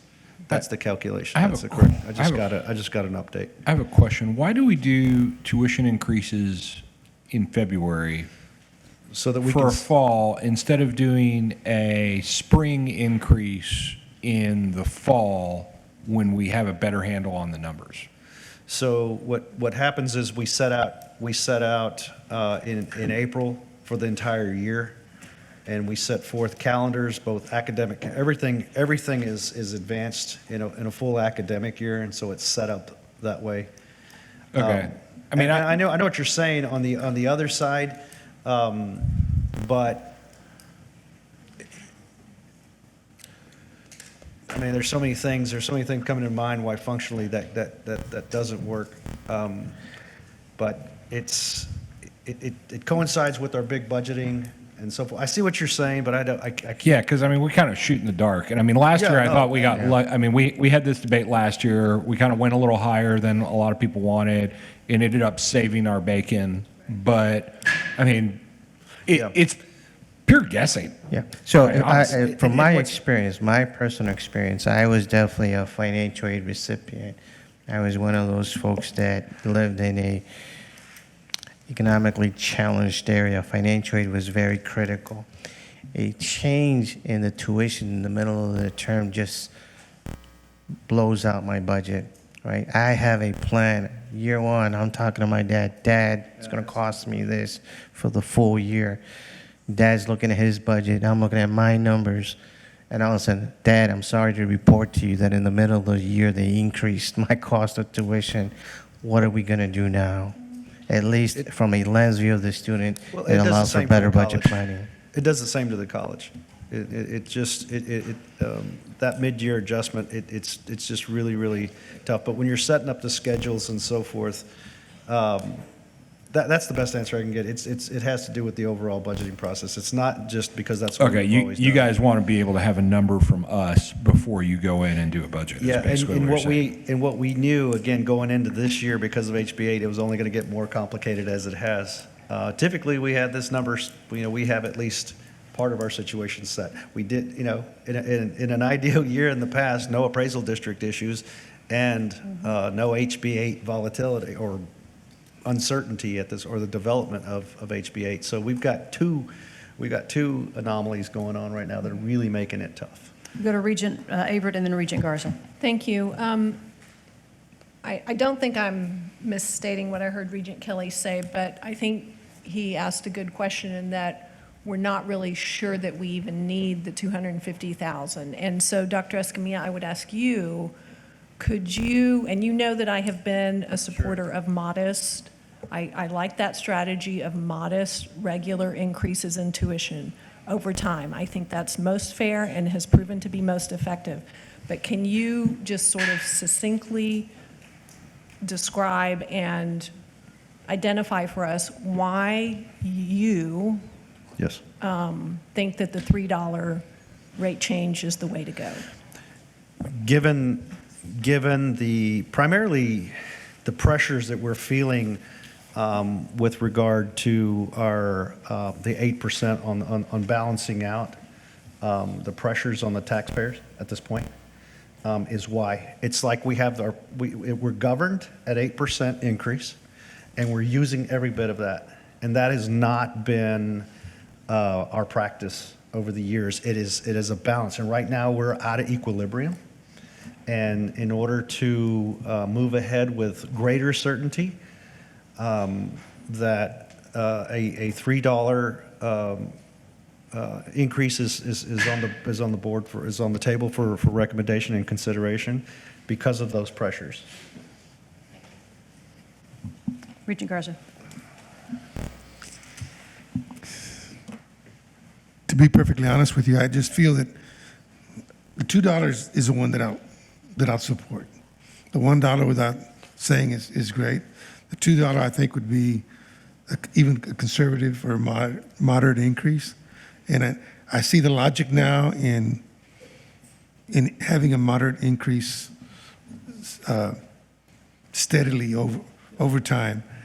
I don't think, in my opinion, that we'll get to the balance or the equilibrium that you talk about in terms of the three revenue sources anytime soon. I just don't see us getting there. I am concerned about that percentage of the students that do not get any kind of help from Pell Grants or student aid, their documents or whatever it is that they need to provide are not there for them to be able to get the assistance that they desperately need. So for students like Sophia that has to pull it out of pocket or their family's pocket, I think is a challenge, and it's going to be continue to be a challenge. So this increase is going to affect them in a really difficult manner. I, like David, had questioned also, why do we have to make the decision so early on? And I understand now why, because of the fact that you do publish so many documents beforehand in order to be able to get the student enrollment that you're looking forward to. I just think that I've never in my positions in different places have I seen us ever roll back taxes or roll back tuitions. I just never seen it happen. We have rollback tax rates, but it still represents an increase for those people that have seen huge values appreciate in a manner that's difficult.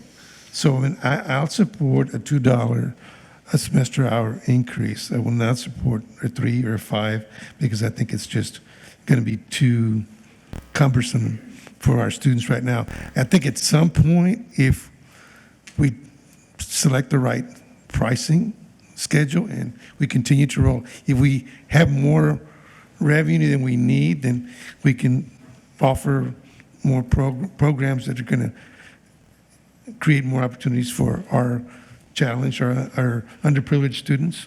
But I also think that increased tuition rates also drives for our community foundation folks to have to go out and try to raise more money because they're going to have more students that have more need. And it becomes a circle, and the money that additional money that they've got to raise in order to cover the additional tuition cost is going to come with administrative costs. There's more administration having to dole out checks for these students that are asking for emergency assistance. And so again, that's a circle that you're going to create that's going to be hard to slow down. And so again, I'm very, very grateful to the community. I'm very grateful for the foundation that we've got and the work that they do. And I think that compared to previous periods, we're doing an excellent job. But I'm just concerned that we're just, if we push the accelerator too fast, it's going to create issues that are going to be hard to come back and adjust. And it could result in decreased enrollment, which is something that isn't parallel or congruent with our best efforts. Thank you. Well, Regent Kroll. in order to move this forward, I will make a motion that we increase tuition rates $2 per semester hour. I second it. Thank you. Motion by Mr. Kroll, second by Dr. Babley. Is there any discussion on that motion? Yes. I'd vote for staff recommendation. I think we got to try to keep up. Otherwise, we're going to start having problems on quality and capability of paying our people what they're worth and what programs we need to cut. And I don't really want to get in that conversation. So I'd go for 3. I'd go for 5. 2's too little for me. Okay. I agree with David, and I mean, I appreciate the work, Mr. Garcia, that you've done to show us the effects of the Pell Awards and the student refund. I mean, I don't think we can just look at the rate change increase in a vacuum without looking at all of the resources that are available to help offset that. And in looking at the bottom line, I think the $3 is a very modest increase, and I'm in favor of that as well. Okay. Mr. Kelly? I will second Carl's motion. It's already been seconded, but I appreciate Okay. that. I'll support it. There we go. Any other discussion or questions? So we will vote on the motion, which is a $2 increase. And I'm going to ask Delia to do a roll call vote if we can, please. Yes. No. Yes.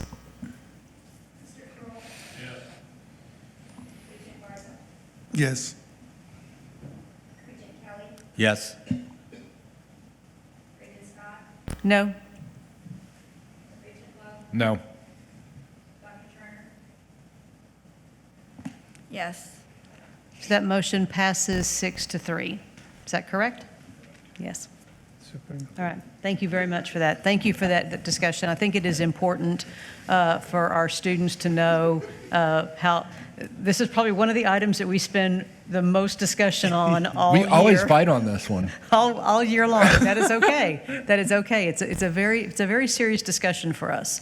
And I'm sorry that the Student Government Association representative is no longer here, but I think it is important to note the difference between our in-district and out-of-district tuition, and that the reasons for that. So I hope that for those folks that work with Student Government Association, that we have an opportunity to talk about what the taxpayers within the taxing district do to support the college, and that is why the differentiation. We certainly, all students we love across our service area and beyond, but that because of the way that the taxing district is set up, we have to look at that as two different alternatives. So, Thank you, Regents.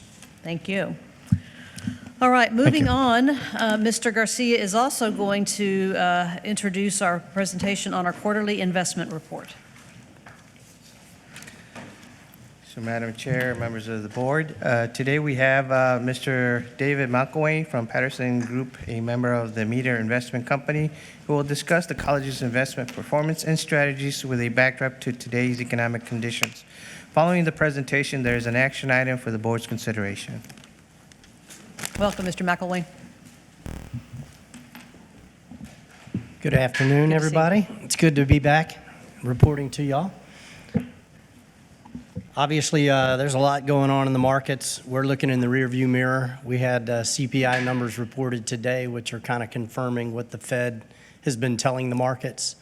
The Fed keeps telling the bond market that they are not in a hurry to cut rates until they're convinced that inflation is truly under control. The slide we're looking at is just kind of summarizing going into the end of November, the fact that at that last meeting, at that juncture, they held for the second consecutive meeting, they held rates unchanged. And the expectation was, as we came towards the end of the year, that they would probably pivot this year. And most of the estimates were calling for at least a half to 3/4 point rate cut at some point in 2024. But the Fed continues to say it's a little bit premature to try to pinpoint when that pivot will actually take place. The one thing we do know is that rates are no longer going higher for the moment.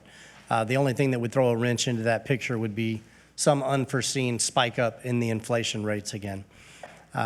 As we move forward, again, the charts over here were showing that jobless claims have been working their way down and back up, and the mixed picture remains there. There's still pockets of the economy that are showing strength.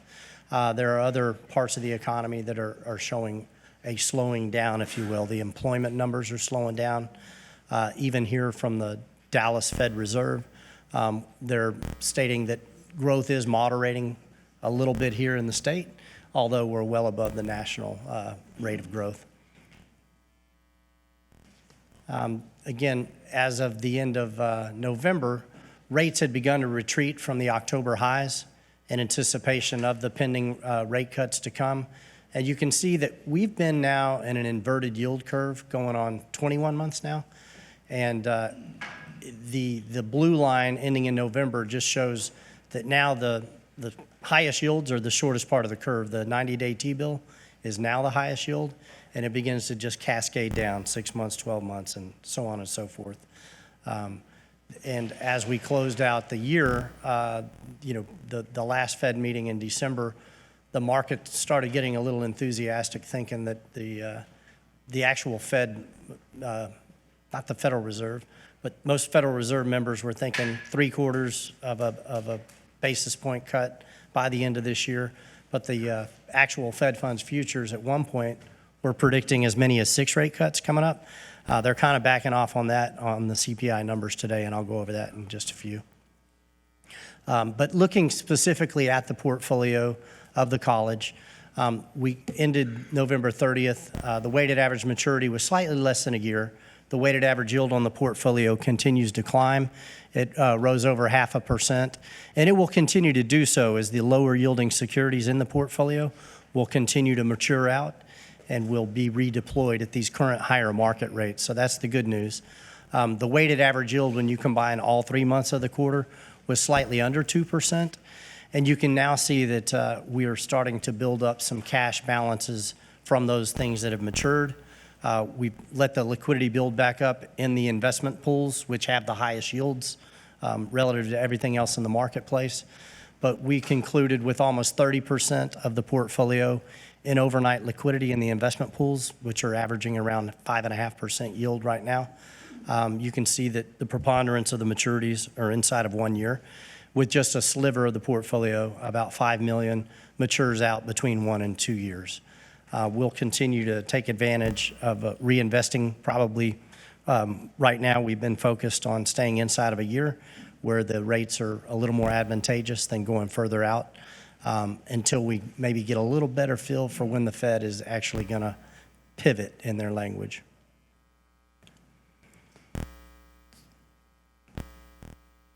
Well, here we go, real sensitive here.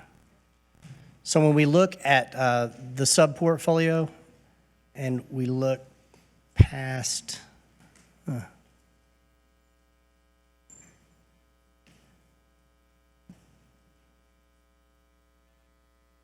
here's the pooled funds. When we look at, most of the funds right now are located in your local maintenance funds.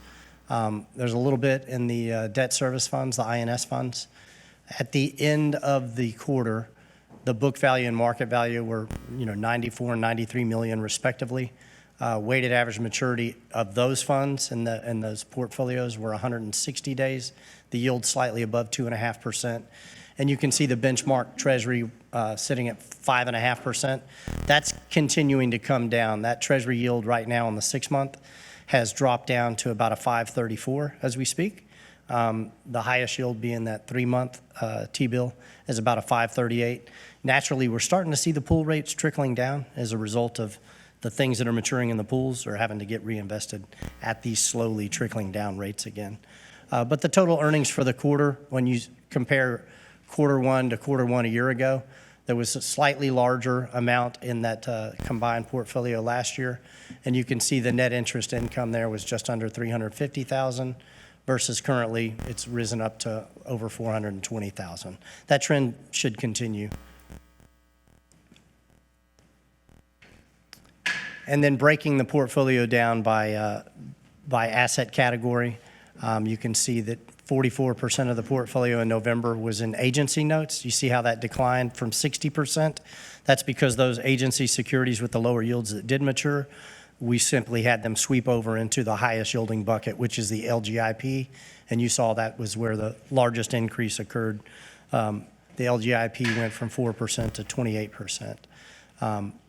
Really, there wasn't a whole lot of change in the yield of the specific securities in the portfolio except for the commercial paper reinvestments. You saw that category jump from 5.195 to 5.87 average yield.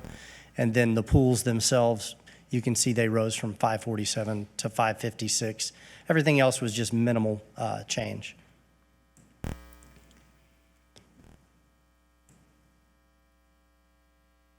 The remaining funds are the residual funds in the 2018 construction or tax bonds. You can see that that has drawn down from the conclusion of the fourth quarter. That dropped down approximately $5 million. That would have been obviously funds spent on current construction. You can see the weighted average maturity of the portfolio has dropped down below 1 year. The weighted average yield of the existing securities continues to remain those existing coupons. And as those mature out, all of those are scheduled to mature within the next 6 to 7 months. But you can see the total fiscal year earnings have remained somewhat constant, but those will continue to drop as those construction funds mature and get spent down. Again, the composition of the bond funds themselves is 76% in agencies, 24% in municipal bonds. During the past quarter, like I said, we saw rates fall in anticipation that they thought the Fed was going to get a little more aggressive in their rate cuts. I think you're seeing a back off today. The inversion has steepened between 1 and 10 years. And just given the reduced pressures of the inflationary environment, the Fed did, obviously, their actions. They've paused 3 out of the last 4 meetings. They have indicated that they're willing to go this year when they're convinced that the CPI numbers are sustainable and continuing to move in a downward trajectory. The district had a little over $18.5 million of lower yielding securities that matured out, as we discussed. And we did one investment of $5 million in 6-month commercial paper at a 5.87 yield. That was the only reinvestment of active securities during the quarter. We're just continuing to focus on cash flow needs predominantly. And if we can identify some funds that are a little more reserve-like in nature, we'll certainly take advantage of any opportunities to position some funds for those pending rate cuts to come to try to get a little predictability of income on the books. But today's numbers were, even though there was a decrease in the CPI from the previous month, it was 3.1% versus 3.4%, which sounds positive. The expectations were that that number would come in at 2.9%. So that technically was a negative surprise. The equity markets have rolled over today. The NASDAQ's down over 2%. The S&P and Dow are down at one point almost 2% today. And yields have risen as a result of that. The market's being told, well, the market's kind of reacting to what the Fed's saying. And what the Fed's saying is this is not the type of number that's going to cause them to want to jump and start cutting rates. But again, the projections by both the Fed members currently are that there's 8 meetings this year. They just had the first one last week. And it's probably, as recently as December, there was an 80% Fed funds probability that they were going to cut in March. That's dropped sub 10%. Obviously, that's not going to happen. We're seeing that the May meeting projections by the market are now around 30% or less that the Fed's going to move there. So, each Fed meeting, by the time we get to mid-year and roll into July, there's only going to be 4 meetings left. But, and we're coming into an election year, so it'll be a little bit interesting. But I think the bond market's starting to believe the Fed is in no hurry. That's really everything that we have to, give you in a nutshell. If you have any questions specifically to the portfolio or what's going on economically, let me know. Thank you very much. Any questions for David? If not, then looking for a motion to approve the college's quarterly investment report as presented. Thank you, Mr. Loeb. Thank you, Dr. Babbely, for that second. Any discussion on that motion? Is there any public comment on that motion? All those in favor of approval, please raise your hand. Any opposed, same sign. That motion passes. Thank you very much, sir. Thanks for being with us. Thank y'all. Mr. Garcia, give us the college's financial report, please. Yes, of course.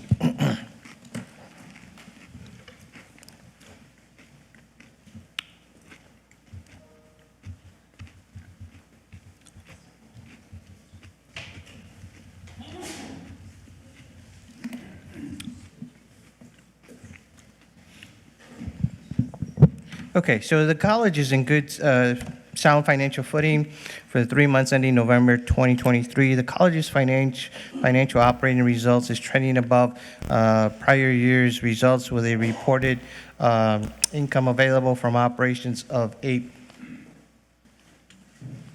$8.7 million, relative to prior year's $8.1 million. This is attributed to better than expected revenues for the period, offset by normal increases in expenses. More specifically, total operating revenues is trending above prior years to the tune of about $1 million. This includes the $500,000 in the performance appropriations and another $500,000 in our estimated FAST programming. Madam Chair, you brought up a question about our revenue, dual credit. So here we are. Dual credit last year, we generated around this period of time $309,000. The college is now estimating that our FAST program is going to generate $500,000 here. So there's a little bump up there going on there, 369 to a 509. But what we're doing differently this year is that we have now made the dual credit program more inclusive to a wider range of dual credit students. So it's a big bonus. I think that we will see the benefits of that in the near future. Okay, so pivoting to operating expenses. Current year's total operating expenses valued at $25.2 million is trending slightly above prior year's expenses by $323,000. This is attributed in part to the planned increases in insurance costs of $270,000. If there are no questions, I will pivot on to the balance sheet. All right. So the college is, again, financially sound as of the reporting period, November 2023. Here are a few highlights from our balance sheet. The college's cash and investment position for the quarter has a total of $3.2 million, or we added $3.2 million for the quarter. This is attributed in part to the new state performance revenue payment that was introduced by HB 8. Now, what does that mean? The college received in October 50% of the annualized state appropriations funding for a value of $9.7 million. The college can now comfortably fund its operating expenses for the next 7 months with the current reported cash and investment position. In addition, deferred outflows Deferred outflows, pensions, and OPEB increased during the quarter by $4.4 million. This is mainly due to the teachers' retirement system better than expected investment earnings and changes in the actuarial assumptions. Transitioning to liabilities.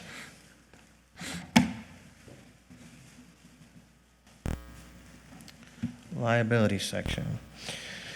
So the biggest change on a quarterly for the quarter is this 3.4 relating to deferred state appropriations liability. Again, this is in relation to that not advanced, but that 50% payment under the new HB8 rule that we received in October. That was 50% of the annualized state appropriations. This change represents a portion of state performance payment that will be used to fund the operations of the college for the next 3 months. Are there any questions on this line item? Okay, perfect. All right, last is the net position. The college net position increased by nearly $4.7 million, and that is attributed mainly to this related to net pension and OPEB fund balance. Again, this is attributed to the better than expected investment earnings and changes in the actuarial assumptions for the teachers' retirement system that's held in trust. Madam Chair and members of the board, this concludes my presentation. Are there any questions? Any questions for Mr. Garcia? Accept a motion to approve the financial report as presented. So moved. Thank you, Dr. Bavley, second by Mr. Krul. Any discussion on that motion? Any public comment on that motion? All those in favor, please raise your hand. Any opposed, same sign. That motion passes. Great, thank you. Thank you. All right, the action item related to the appointment for the TIRZ number 3 board, that is the downtown TIRZ. Mr. Garza, Regent Garza, has represented us on that TIRZ board since February of 2023, and he is interested in being reappointed for a full term to that TIRZ board. So moved. Thank you, Mr. Krul. Second. Second by Mr. Kelly. Any comment other than our gratitude for your willingness to serve? Thank you, Mr. Garza. Any public comment on that motion? All those in favor, please say aye. Raise your hand. Any opposed, same sign. Thank you, Mr. Garza. That motion passes unanimously. Moving on to some more TIRZ discussion, Ms. Keys. Well, Yes, ma'am. before we I'm get sorry. into that, I think I've identified a potential conflict, so I'm going to abstain from participating. In item number 9. Thank you, sir. Yes.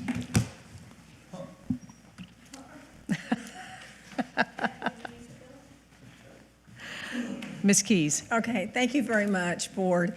Appreciate the opportunity to present today on what we call TIRZ number 2, which has to do with the Packery channel. Let's see here, there we go. Which has to do with it. This is the wrong presentation, This yeah. is the wrong one, Zach. It's number 2. There's 2 of them? We There's need 2 of them. This is TIRZ number 2. I gave you 2 of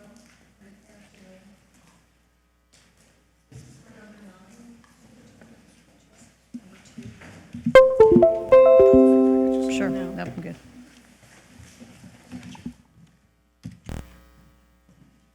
Go look at 9. That's going to be this one right here that you were just seeing. But that's the wrong presentation. Go look at 10. And you got them reversed. First one. Is it this one? No, that's the same one twice. Okay, then that, it was repeated in there in the agenda. Let me go pull it from Board Effect. And it's not the one that you gave me this morning, right? That was in I didn't closed get that. session. That's in, yeah, that one's That is okay. this one? Uh-huh. Yeah, you gave me that this morning, not me. Yeah.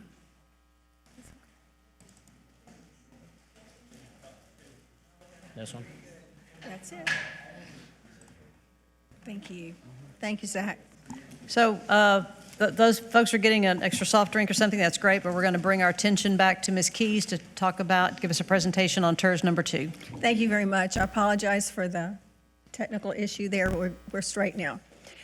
This is looking at the Packery Channel expansion into North Padre Island as far as TIRZ number 2. The first tax increment reinvestment zone, or TIRZ, presentation it's going to include an overview of the criteria and requirement of a TIRZ under the Tax Code, Chapter 311, reference also to the college's policy B4.37. And last, a discussion of the proposed expansion of TIRZ number 2, Packery Channel, to include North Padre Island Extension. The following presentation then will cover TIRZ number 6, which is what was up before. And at this time, I'd also like to recognize Heather Hilbert with the City of Corpus Christi, Assistant City Manager's here with us, and she's been very instrumental in helping us with all this information. So thank you, Heather. I'd like to go now into an overview of TIRZ just to kind of set the stage, and then this will not be repeated in the next presentation. Fundamentally, the allowable uses of a TIRZ funding is for infrastructure and improvements that benefit the TIRZ zone and would not otherwise occur but for the creation of the zone. These uses include public infrastructure and improvements, capital maintenance, reimbursement to private parties, and other programs or projects that benefit the zone. The year that the TIRZ is created becomes the base year, and it is important to note that the tax increment that is generated in taxes above the base year can be allocated to the TIRZ zone. A financing plan is prepared and that identifies eligible expenses to be reimbursed within the zone. The graphical area that is identified as the zone generates tax revenue, and the value is projected to grow as capital improvements and investments are increased over time. The incremental growth in the portion of tax revenue that can be paid into the TIRZ with the intention that at the end of the time period, the total tax revenue will be much higher and over a period of time repay the amount that was contributed to the TIRZ.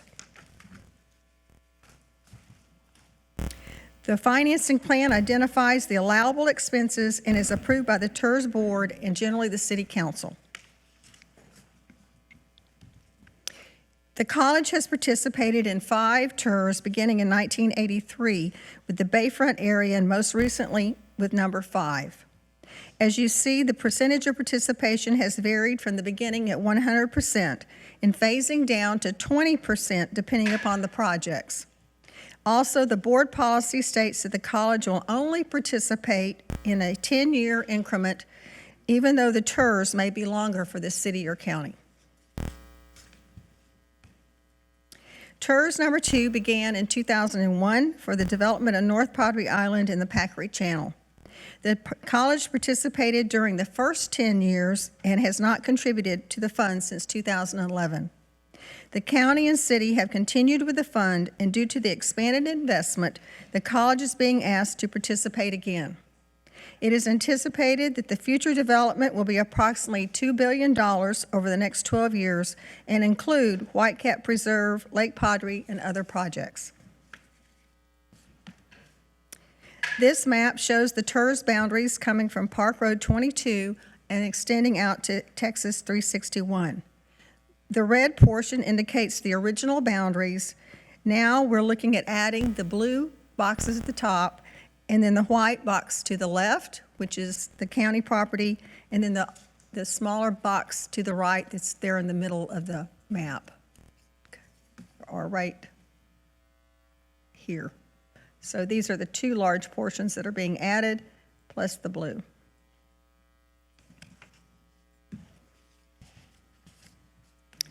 Yes, sir. On the property that's on the right side, they're not including that subdivision, are they? No, sir. It's just the 3 parcels that the county owns? Yes, sir. It's the Nueces County Nature Park. Okay, thank you.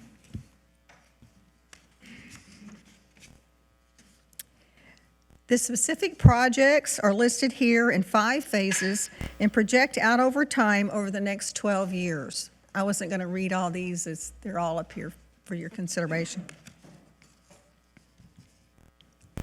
Identify needs that meet the criteria for a TIRZ regarding public infrastructure and benefit are also identified. The focus is on the Packery channel maintenance, stormwater, water and wastewater, mobility, connectivity, environmental conservation, and preservation. Quality entertainment and retail infrastructure, and water circulation and quality, among others, are identified. The overall projects are projected to cost over $185 million during the life of the TIRZ. And here's the list of those. The following slides provide the breakdown of the major projects with approximately $79 million going towards water projects and over $34 million to water, wastewater. Total parks and infrastructure projects come to approximately $34.8 million. Mobility, development reimbursement, and administration to the City of Corpus Christi comes to a total of $19.9 million. The college's board policy requires that TIRZ benefits jobs and related programs. This expansion is projected to create over 485 new full-time jobs, and related programs that the college's offers are identified to your right.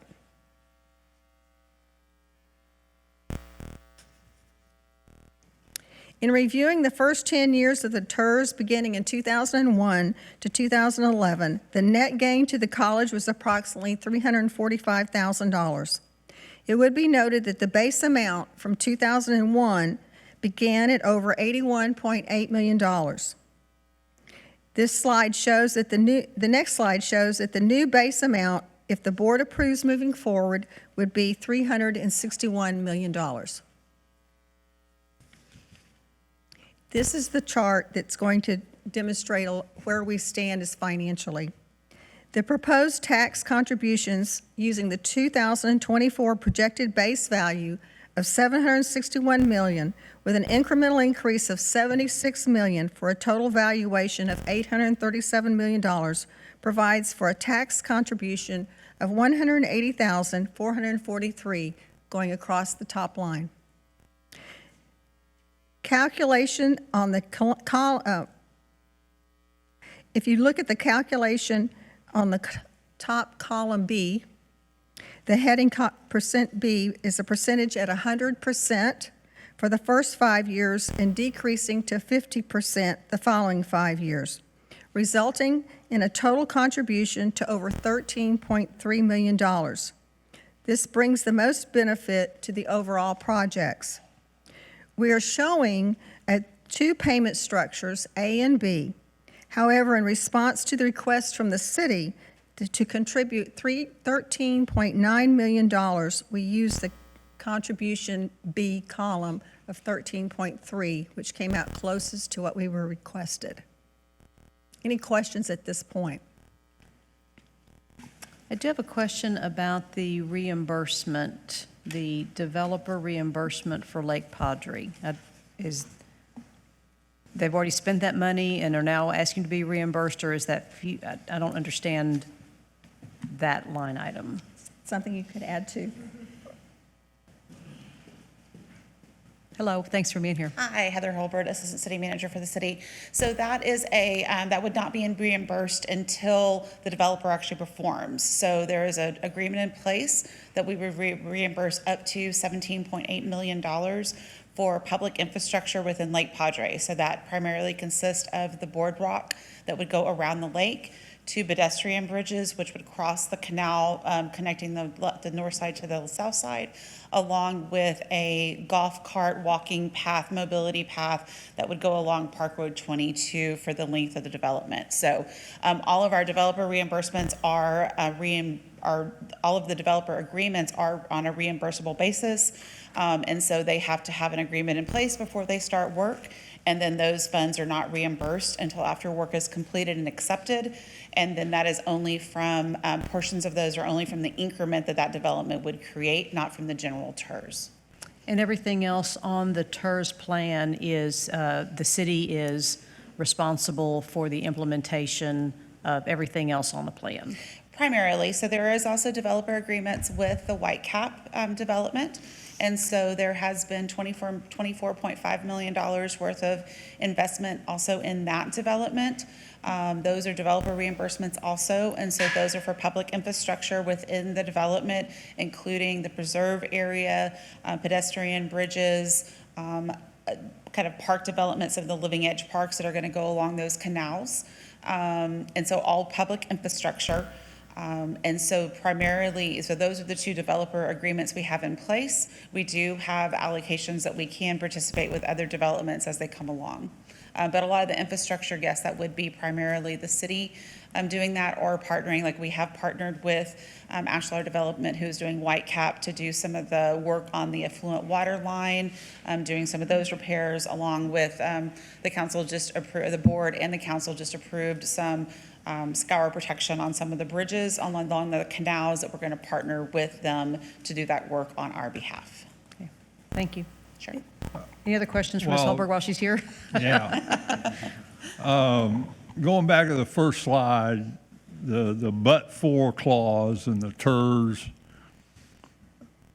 there are some projects in here that I think would be done by the city regardless. I mean, there's some projects in here that I believe are already in your capital improvement program.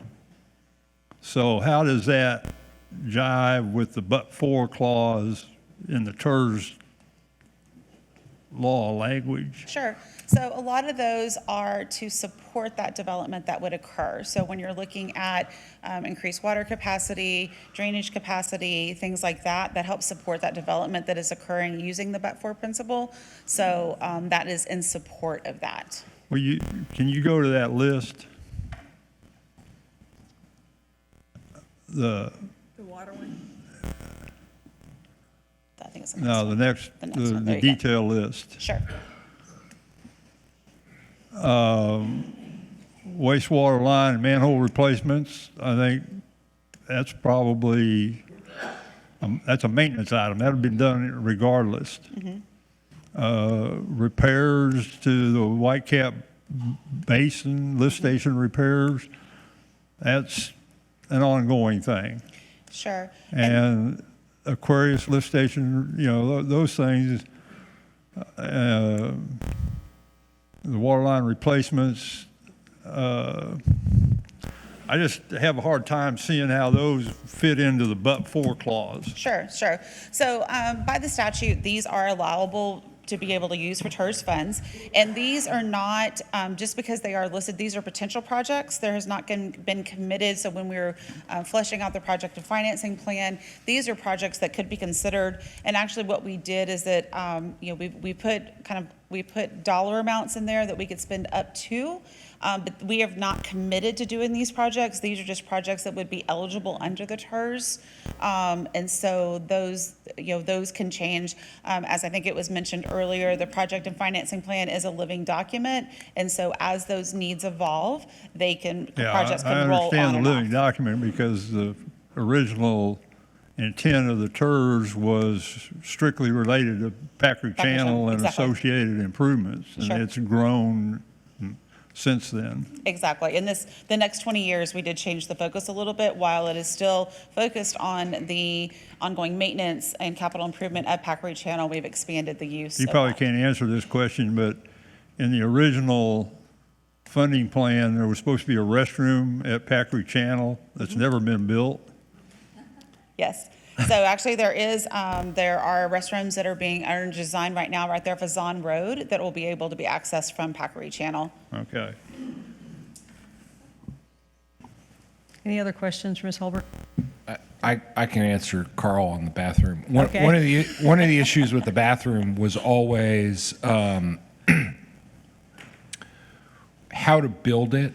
And, you know, there was this debate over whether to do a trailered bathroom that you could haul off, because if you're building it there, you basically, if you want to build a permanent structure, you've got to build it like 20 feet in the air. And then for ADA access, you've got to have this ramp that, you know, switches. So you end up like spending $2 million on a bathroom. And it was kind of like, is this a rational, and so it's kind of been this project. And then there for a long time, I don't know that people understand this, but when the TIRZ was first done, the island was very economically depressed. The developer who had built out Padre Isles had gone broke. They were selling dry lots in Padre Isles for $10,000 a piece. And the city was talking about buying them en masse to do affordable housing out there. So, I think the first one worked, but I share Carl's concern is it worked, it's successful. I don't know that there's a but-for argument anymore. There may have been one for the city when they did this, but at this point, we're talking about doing this to support development that's already been announced and is in progress. So I don't know. I don't see how it meets the but-for threshold for us. Yeah. So, thanks. Are there any more questions for Ms. Holberg? All right, thank you very much. Appreciate you being here again. Thank you. Lenore, do you have any additional parts of your presentation? Thank you, yes. Catch up here.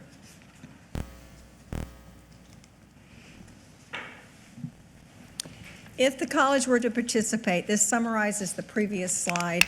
At the end of the 10 years and at the 100 to 50% rate, the college will have contributed $13.3 million. If there is no investment, taxes collected in the year 11, the valuation would stay assumably at the $761 million with taxes at $1.8 million. If the development continues as proposed in year 11, the increased tax valuation would be approximately $2.5 billion with taxes of $4.4 million. That gives you about a 3.5-year payback, really, on the $13.3 million as far as how long it would take to recoup the $13 million.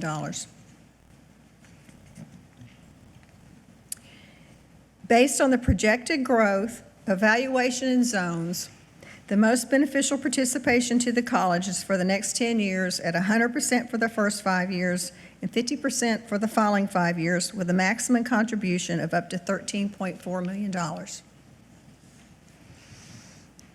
The process to date and the next steps is to authorize administration to execute a final documentation and interlocal agreement with the City of Corpus Christi. The college will continue with an appointed board member to the TIRZ board. If this is approved, then the additional plan and agreements would be finalized.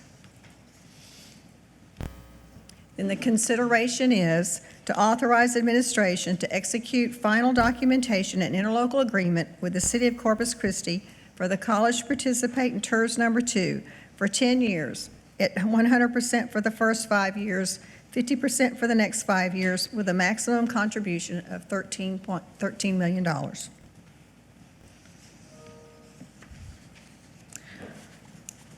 Thank you very much, Ms. Keys. Do we have questions for Ms. Keys? Yeah. Open it up for, okay, go ahead. What's the impact if we change this participation from 100% to, for the first 5 years, to say 100% for the first 2 years and then 80% and then on and then downward? More similar to contribution A, I would think gives you an example in the column under contribution A, gets closer to that $12 million figure. If we can play with any of those percentage marks and ratchet it down with your direction to do that. But I think probably contribution A gets a little closer to what you're talking about, Mr. Kroll. Well, no, I was just thinking about 100%. Ratcheting it down every year. I guess the other part of it, which probably doesn't have as much impact to this TIRZ, is since these developments, major developments are already ongoing, is what are the incentives for the developers to proceed with the project other than their own? I mean, we have a TIRZ number 5 that was adopted 4 or 5 years ago that nothing has happened to it. Right. Although it hasn't impacted us except for the fact that there's no development there. The incentives, as I understand it, and Heather may be more clear on this, is that anything can be put in the interlocal agreements and within the financing plan, and we would be at the table through the board, through a membership on the board. To, Okay. and to see that that was done. Any other questions, Carl? No, thank you. Lenore, where did the $13.5 million, $14 million request come from? Do you know the rationale for that participation from us on a $185 million project? Just curious as to how they arrived at that number. Yes, and I may not have put that one in here. It goes back to the city's proportionate, looking at the money, approximately the proportion that was going to go out for everybody, the county, the city, and Del Mar, that we were requested at $13.9 million, and that came from the city's request. Okay. Any other questions or comments on this? I just want to say, I mean, I think the conversation we've had today and the other parts of the agenda is about our revenue. And what saved us from having to lay people off and cut programs and classes last year was the fact that we had done a tuition increase and that we got some more money from the state and that we had increase in new values. We're not going to get more money from the state this year. We made a decision just now to do a modest tuition increase. We are not going to have a legislative solution to that problem in this next year. So absent even the but-for conversation or whether, this is a good idea from a, an ideological standpoint, I don't feel comfortable doing any sort of giving up increases in value right now. I think the best I can do this year on anything is if we have a project that's primary job generators or affordable housing that's near one of our campuses. And usually the affordable housing near one of our campuses takes care of itself because it's nonprofit and they don't pay property taxes anyway. So that's where I am. I'm going to make a motion that we do not do this at this point. There's a motion on the table to not participate in this extension of the TIRZ. Is there a second to that motion? Second. Second from Dr. Turner.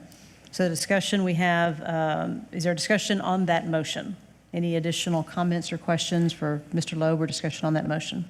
I'll just say I'm somewhat conflicted. I certainly see the advantages to our community for the development that's going on out there, but I also agree with pretty much everything that Regent Loeb said. Given our budget issues that we've had in this past year because of some of the appraisal challenges that we've had. And honestly, and Heather, I don't think this is your job, but I've yet to hear a strong discussion as to why this is Del Mar's place to do this at this time. Any other questions or comments? Mr. Kroll? Your light's on, so I keep on thinking that you want to talk. Well, I'm thinking. Can you go back to that slide about the amount of financing, the revenues? This one? No, the revenues that we were one before that, I believe. This one from the first 10 years? No, the next one.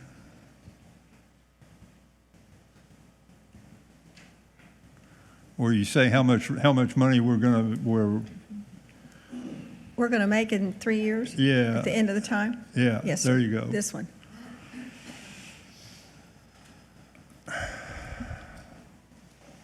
All right, so if there's no investment and it maintains the $761 million, that's $1.8 million a year for 10 years. That's $18 million. Yes, sir, that we All would right. still get. So we're deferring $13 million in taxes. Yes, sir. But we'd still be getting the 18 million.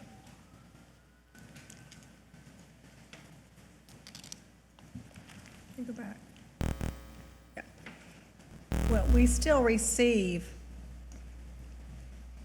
everything on the base year. Yeah. It's the incremental piece that Okay. we give up. And so that's where we come up with, if the valuation increases, the 2.5 All right, billion, which never is mind, never mind. projected. Uh-huh. Yeah. Okay, thank you. Any other questions or comments? If not, then those who want to vote in favor of not participating in this, a vote yes is to not participate in this TIRZ at this time. So all those in favor, please raise your hand. Any opposed, same sign. So that motion passes unanimously. Thank you for your consideration. Ms. Keys is also going to talk, I'm sorry. I'm so sorry. Thank you. Oh. Bring Regent Kelly back in. So we're going to move on to item number 10, which is discussion of TIRZ number 6.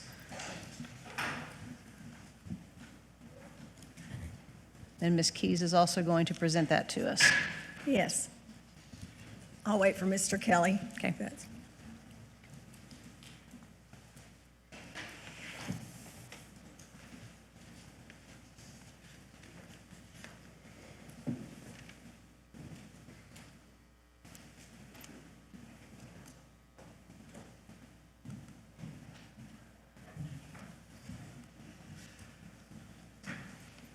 Okay, thank you very much.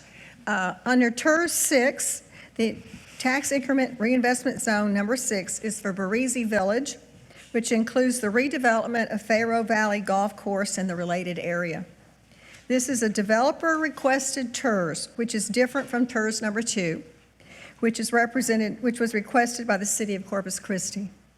The city took action on their first reading on January 9th with approval and the condition that either Nueces County or Del Mar College must also participate before there would be a second reading. However, the city's second hearing is still pending.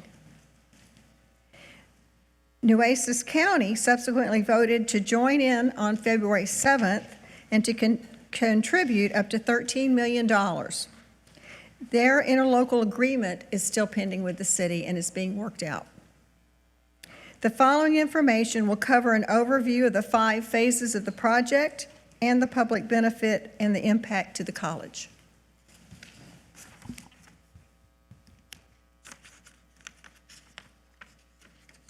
Barisi Village is planned in 5 phases and will begin at Ennis-Jocelyn and to the south and continue to include the Faro Valley Golf Course. The developer is Blackard Companies or Bridgeview Real Estate. This is a proposed village-type development that includes 1,350 multifamily units, townhomes, age-restricted units, and single-family homes. In addition, there will be a 120-key hotel, 96,000 square feet of retail space, 1,750 spaces in a parking garage. The golf course, sports courts, and nature preserve, along with the village plazas, wedding chapel, and event space are all planned. This is anticipated to take 10 to 12 years with a taxable value of $800 million to $1 billion at completion, and this is information from the developer. The 5 phases are shown here, with phase 1 beginning at Ennis-Jocelyn Road. The land has both a planned unit development, or a PUD, and deed restrictions that require it to be developed as a high-density village. This can only be changed through public vote. There's 127 acres of the former Faro Valley Country Club, and the developer is the sole owner of the parcel. And if you'll see, this goes from Ennis-Jocelyn right here, phase 1, phase 2, comes around 3, 4, and 5. And it's my understanding they are not requesting funding for the golf course itself. It's for ancillary work around it. And of course, here's McArdle Road to give you a complete I have Nile. I have a question. I hate to jump in. This slide says 250,000 square feet of retail, and the previous slide said 95,000. Yes, sir, and it changes. So, okay, so we don't have a specific. We were given 2 different numbers. Okay. All right, thanks.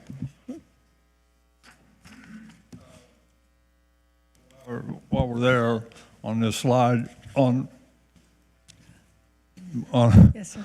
on McArdle, there's a darker green area facing McArdle over here next to the golf course. Yes. It doesn't appear to be part of the golf course. What is that? I'm not sure more than the green area. I don't know if it, Heather, do you know any more? Oh, Jonathan's here. Jonathan? This is Jonathan Gonzalez, and he is with the Blackard Group. Hello. Yeah, right now this is proposed as just an open space. We're not building anything on the par 3 on that side. It's left open as a buffer zone, or could be potentially larger lots eventually developed, but at this time we're not including it in the phase. Excuse me. Can you tell me where Seaside, Villa is?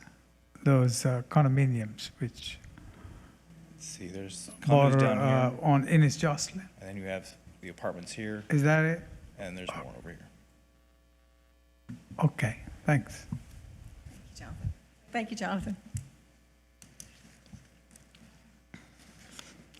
More questions on that? Good.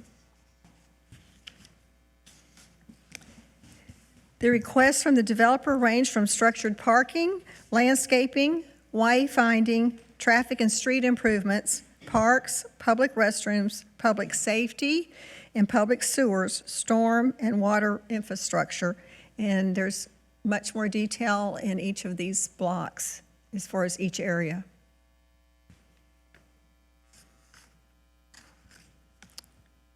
The projected cost of each of the main categories total $58.8 million, with an additional $2 million in administrative costs to be paid to the city. The total's over $60.8 million as the request to be paid to the TIRZ over the 20-year period. Can I ask since we're stopping you in the middle of Sure. it, are That's fine. these developer reimbursable costs, or how does the TIRZ, Heather, maybe you can ask on, So yes, these would all be reimbursable, so we would work through the development agreement on how these are going to be phased, and then they would be reimbursable upon acceptance, and if it's a C of O, or depending on what type of infrastructure it is, and then they would be reimbursed as the increment built, but no money would be given up front. It's all on a performance basis. and does that developer agreement include standards? Is there design input on the beginning, or do you just accept it as meeting city code and state law? Well, we would normally go in, especially because this is such a specific design with the village, and so we would most likely, we have not negotiated that. We were waiting for everybody to buy in on who's going to be participating, and then we'll move forward with that negotiation process. And that is something that we can always bring that development agreement to if the college does choose to participate in the TIRZ. That is something that can come back to the board for any input and feedback on what that development, what they would like to see, what anybody would like to see in that development agreement. Okay. Thank you. Sure.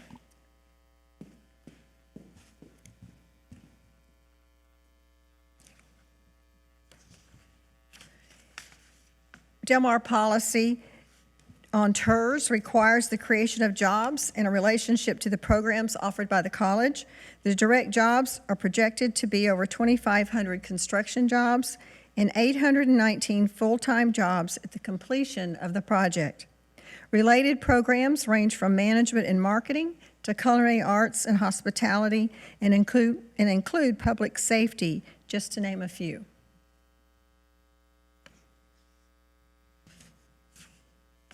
The city proposed participation from the three taxing entities is shown here. The college contribution would be approximately, what they're requesting, $13.9 million over 20 years.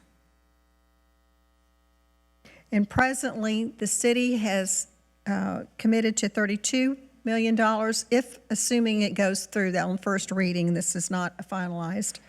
The county was in at $13 million. In our presentation, we'll show those dollars in just a minute as to how that would lay out.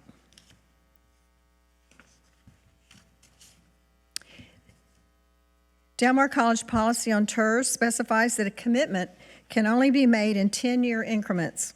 Therefore, calculation is projected at 10 years with a 95% contribution rate, which is the same as what the city produced. Assuming the projected increase in valuation is shown, this would commit the college to $6.9 million over a 10-year period. It would then be up to the next board in 10 or 11 years to decide if you would continue to reach the closer to the $13 million figure. Any questions on this? I'd like to point out that the current...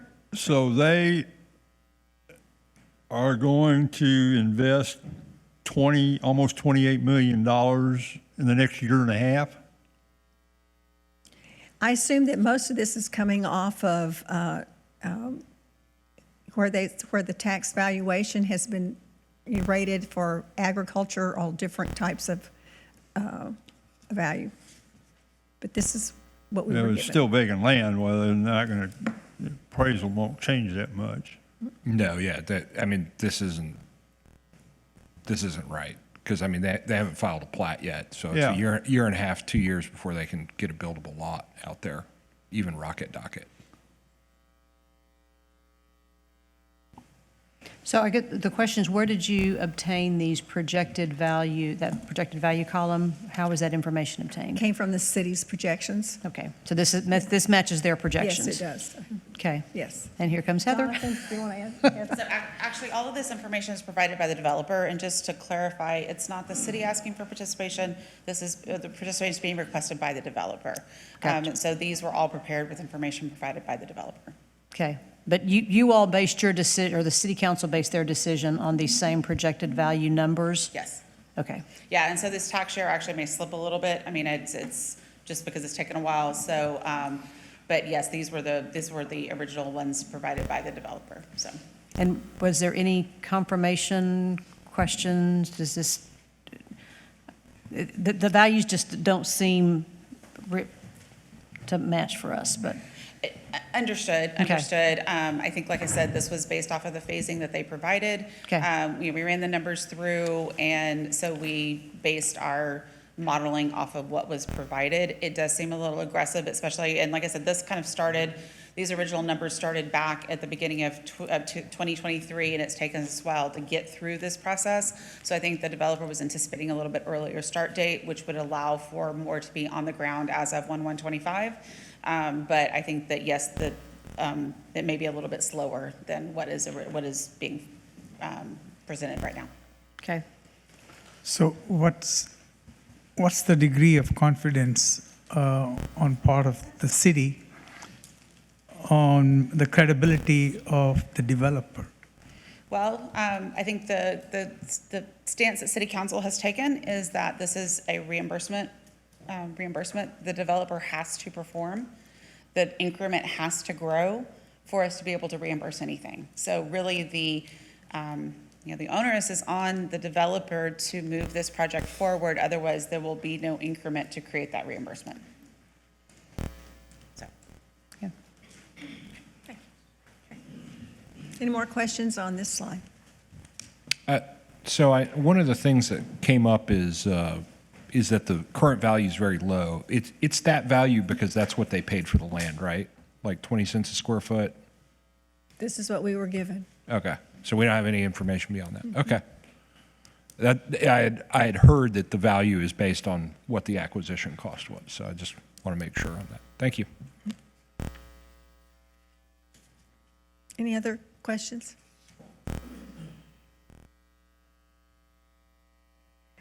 Based upon the previous spreadsheet, and to summarize, if the college participates at 95% at the end of 10 years, we will have contributed approximately $7 million, and this will result in the increased conservative taxable increase in valuation of $578 million, with taxes of $1.4 million annually.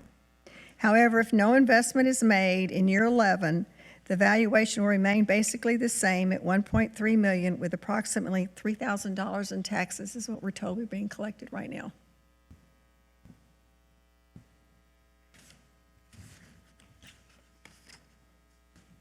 Most beneficial to the college is if the college chooses to participate for 10 years at 95%, with a maximum contribution was up to $7 million.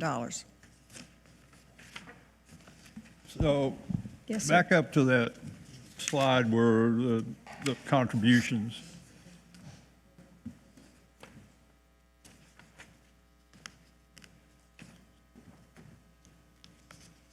Please, I'm sorry. This one. that one, yeah. So if the developer doesn't make the $27 million investment, or doesn't make this $578 million worth of investment in the next 10 years, then we don't contribute $7 million. Yes, sir, because there would be no incremental increase. Right. We're only, there has to be an incremental increase. Okay. Because that's the portion that we So would contribute. say he only does half of this and we've only contributed $3.5 million. And after the end of 10 years, our portion of the TIRZ expires? Yes, sir. Okay. All right. Yes, sir. No. We're not writing a check to anybody.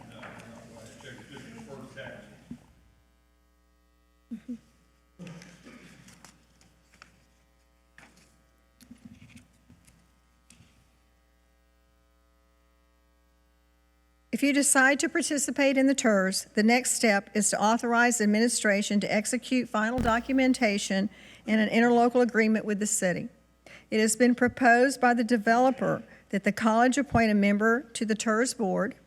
Following that, the TIRZ board would approve the financing plan and development agreement to be approved by the city, which would come back to us, which is what Heather just mentioned, would come back to this board for consideration.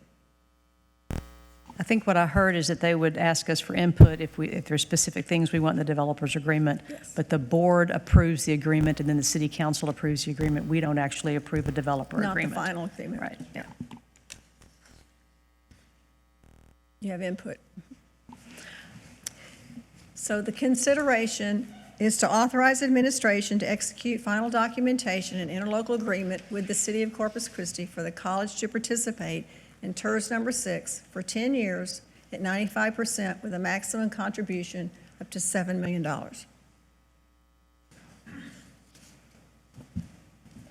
Thank you very much, Lenore, for your work on this. Appreciate you, and Heather, again, on both of these for you assisting and bringing these to us. Questions, comments? Mr. Loeb? So, I mean, my issue on this one is the same. I think the but-for in this case is, my understanding is they're 20 cents a square foot in, based on the numbers that they gave us for how much the stormwater drainage and the street costs will be. Their end cost, their all-in cost on the land development side is $4.60 a square foot. That's substantially lower than market price in that neighborhood for land. There's been more apartment development on that street than any other part of town over the last 20 years. There's an apartment complex that's being built down the street right now that doesn't have incentives. I don't understand how it meets the but-for threshold. You know, it's great for the university. It's more student housing for them. I'm more than happy for us to work on arrangements for student housing near our campuses. But then, you know, even if I can get past that, are we in a position where we can give up any increment? And to me, the answer is no. And so I make a motion that we choose to not participate at this time. There's a motion to not participate. Is there a second to that motion? Is there a second to that motion? Second. Thank you, Dr. Turner. So we have a motion and a second.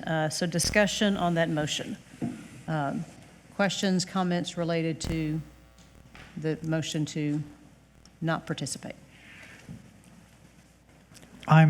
Excuse me. Yes, sir. I'm thinking, well, it looks quite promising in the long run because the new jobs that have been created or being created are tied mostly to oil and gas and on that side of town.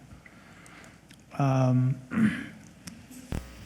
kind of look at it more optimistically, this project, in the long run. I think it helps the city, it helps the young, the youth, and the college majors, and graduates.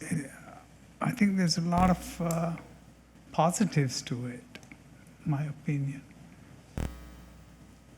I mean, I'll just say, I mean, I think it's a wonderful project. I just don't understand what our role, how we have a role in financing it. That's my point. Good distinction, yeah. Okay. Other comments, Mr. Kelly? Am I understanding that in order to get the city's participation, they had to get either us or the county? Yes, sir. And the county is in?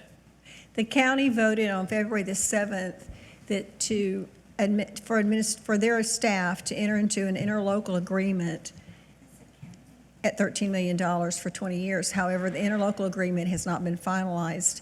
And it's my understanding it's not going back to the second reading for the city council until that interlocal agreement is finalized. And they're negotiating that with the developer now? Yes, sir. Okay. So even without our participation, this could go forward? Or it looks like the developer wants to comment on that.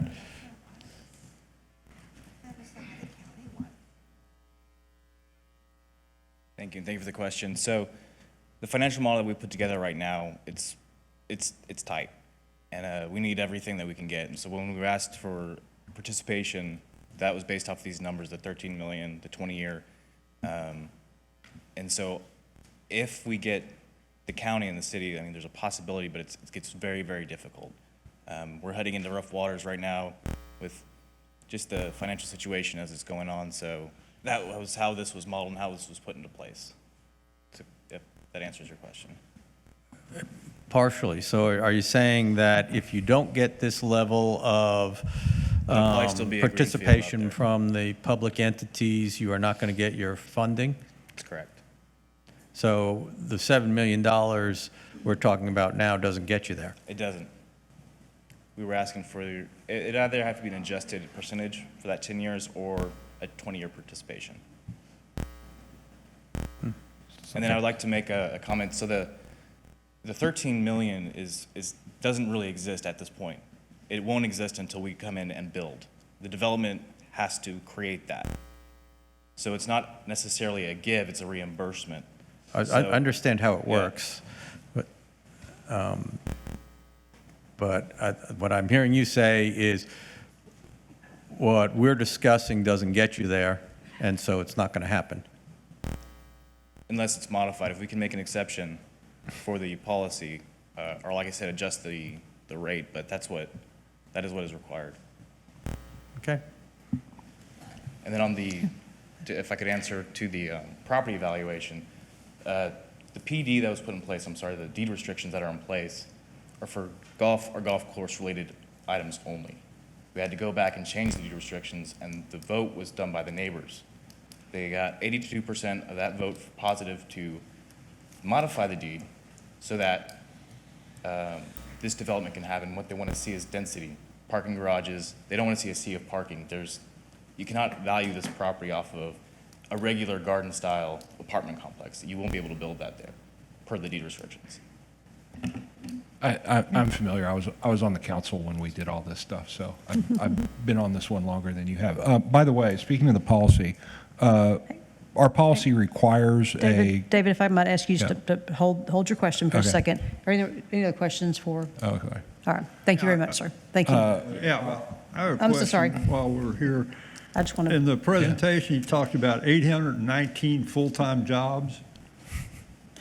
I have a hard time, the biggest thing there is going to be a restaurant, a hotel, there goes, right now that slide with all of the uses. That came from Dr. Jim Lee. Dr. Jim Lee was paid to do a projection for the development, and this is the study that I was referenced to pull from. I was going to try to get to that. And that is coming from Dr. Jim Lee, economist out at Texas A&M Corpus Christi. Economic impact He did an analysis. economic impact study. Mr. Loeb. So Lenora, in our policy, we require a gap analysis or financial statement to show need, correct? It's in our incentive policy here? I'm sorry. Well, we received the economic impact study from them, and then we did the financial projections.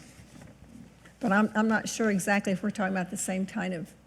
So it says tax increment financing deals, a detailed description of anticipated private sector development, a construction timeline, and an estimate of the amount of private funding committed to the project by the applicant, including a description of the developer's background, its record at undertaking similar projects, the background of its major principals, financial condition over the last 5 years, and the source of financing. Is this all we've gotten? What's in this presentation? No, sir. We also have the economic impact study, Okay. and then we have the presentation to the city, which was attached. We have another one, and then Dr. Escamilla and I have met with them personally. But we haven't gotten a Blackerty. gap analysis that Not- shows what the construction cost of any of the individual elements are that kind of says what this money's paying for. No, sir, we've not. Okay. And that's typical. We've not received those on any that I've seen before. Okay. I know that Not what city you're- used to require it. Not so- what you're describing. Okay. All right. Thank you. I kind of like Dr. Babley. I think that a project like this would improve the area. And again, I mean, I think that you just can't take and compare this project to another apartment complex or a tax credit project, tax credit type project where you're bringing in affordable housing. I think there's certain restrictions that have been lifted, but there's other restrictions that have come in to protect the neighborhood. And so, again, I look at the value right now, it's $3,000 or whatever it is, and not the value, but the amount of taxes that we're receiving. And we're not out any money other than saying we're not going to collect the taxes for the increased value for a specific portion of time. Now, that property is an abandoned or a golf course that is no longer in use. It's an eyesore. It's got all kinds of varmints and animals and everything else. I just don't see, without some incentives, and I'm not suggesting that just the incentives by Del Mar are taken into account. I'm talking about all the incentives being offered by the other taxing entities. That project is not likely to happen, and it's unlikely that another developer, with all the things that have occurred in order to get this particular project to this point, and I'm talking about having to go through all the way to the Supreme Court of the state of Texas in order to be able to get those restrictions, and several court fights, I'm going to say changed or taken out, it's not a fight that's likely to be able to occur by another, I would say, developer in the foreseeable future. And you're talking about probably maybe a 15, and I don't know, I'm sure that David's crystal ball is different than mine, but maybe another 15 or 20 years, right, before somebody else and the environment is going to be such that you're going to get an investment of this type. And so again, to be able to improve that area and possibly us to be able to actually realize a valuation that could come even close to approaching these numbers. If we don't believe these numbers, that's another thing we could take and delay a vote on this until we get more specific numbers and more specific questions answered to our liking. But I mean, I'd certainly be agreeable to possibly tabling a vote on this particular project. But I think that we vote against it or vote not to participate in it. I just hate to be the nail in the coffin of killing a project like this. It's my own opinion. Thank you.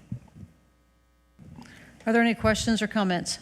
Just Mr. one Kelly. more, Lenora. Yes, sir. So I'm looking at this, what I'm understanding is, so in 2030, if it happens, and if it develops and appreciates in value as the developer has projected, the college would get around $1.3 million in 2035.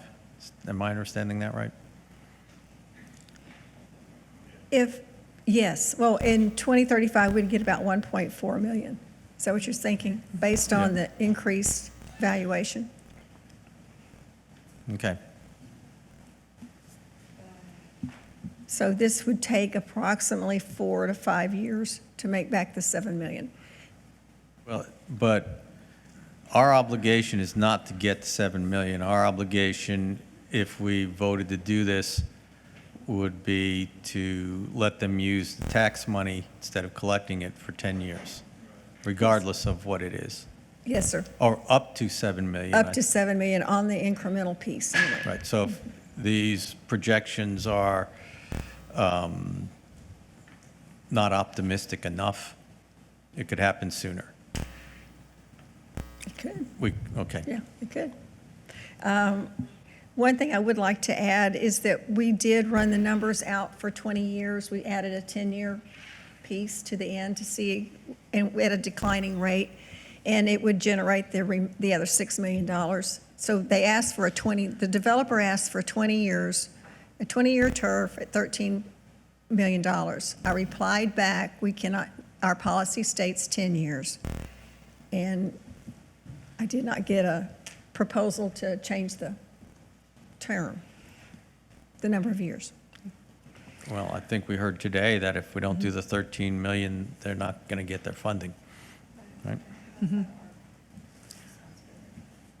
All right, we have a motion on the floor. Is there any other comment or question? Yes. Our policy is 10 years, correct? And that's been our policy for how long? We didn't adopt this until 2019. 19. Okay, and we made it clear to the developer that that was our policy, was 10 years. Yes, I wrote it back in an email. And I provided the policy. I've provided the entire policy as an attachment, and I provided an email subsequent to the request for a 20-year time period. And their request is still 20 years, and we received nothing back for 10 years. That's correct. Any other questions? All right, so again, same time as last. If you vote in favor of David's motion, it would be to not participate in the TIRZ. So all those in favor of the motion to not participate, please raise your hand. 1, 2, 3, 4, 5. All those in favor of participating, which would be a no vote, so that motion passes 5-4. So we will not participate in this TIRZ. All right, thank you very much for your work on both of these. I know it's complicated work, and we appreciate you being here. Thank you. Next item on the agenda, number 11, is Mr. Strybos is going to talk to us about the award for improvements to our Center for Economic Development HVAC. Dr. Escamilla? Yes, ma'am. As Mr. Strybos is passing out this information, Regents, as you'll recall, this item was brought to you all for consideration in the December meeting. And as a recap, it did not move forward because for a vote that was equal and therefore no majority. This item has, we have reworked the information. It is essentially still the same. What's different about this, has included more discernment, more detail for your understanding and for your consideration. We bring this forth, again, essentially the same. I appreciate the due diligence that John and team have given this item. And again, your cooperation and participation in getting us back to this point, again, for consideration. I just had to say that, Yes, just sir. as a reminder. Thank you. No. So, Regents, thank you for your patience. We've got a lot of complex issues we're covering today. The air conditioning system, as we all know, needs help, a lot of help. So we're here today to talk about discussion award, action on award of contract for request for competitive seal proposals, RCSP number 2023-12, Center for Economic Development HVAC Improvements. This is a competitive seal proposal or qualifications-based. You have the qualifications-based table in the handout I've just given to you. And we had an evaluation committee made up of staff as well as the design consultants. We received 2 bids from Victory Building Team and from Spod Lass. We've confirmed with both these bidders that their bids are good and still valid through today. The base bid proposal from Victory Building Team, $2,925,000, and the bid from Spod Lass, $4,200,000. We're not taking any alternates. The scoring on these, Victory Building Team at 82.57 points and Spod Lass at 72.32 points. Staff is recommending Victory Building Team as the award for this contract. And the funding for this, which is a separate action item, would be preferred to be through a State Energy Conservation Office Utility Conservation Measures loan. And we've had a variety of meetings briefing personnel on this. So any specific questions about the project? Do we have any questions? We have a staff recommendation to award the contract of Victory Building Team in the amount of $2.925 million with a funding source identified as the low-interest loan from SECO. So moved. So moved. Thank you. Second it. Mr. Krull, second by Dr. Babley, Dr. Adami. Any questions related to this motion? Any comments? Yes, sir? I just wanted to thank John for walking me through this. This building has the weirdest mechanical system that I have ever seen in my entire life. And so, like, a lot of my comments last time were based on it having a weird mechanical system, and it used to not have a weird mechanical system, but apparently it's always had a weird mechanical system. And that's probably why somebody gave us this building. Well,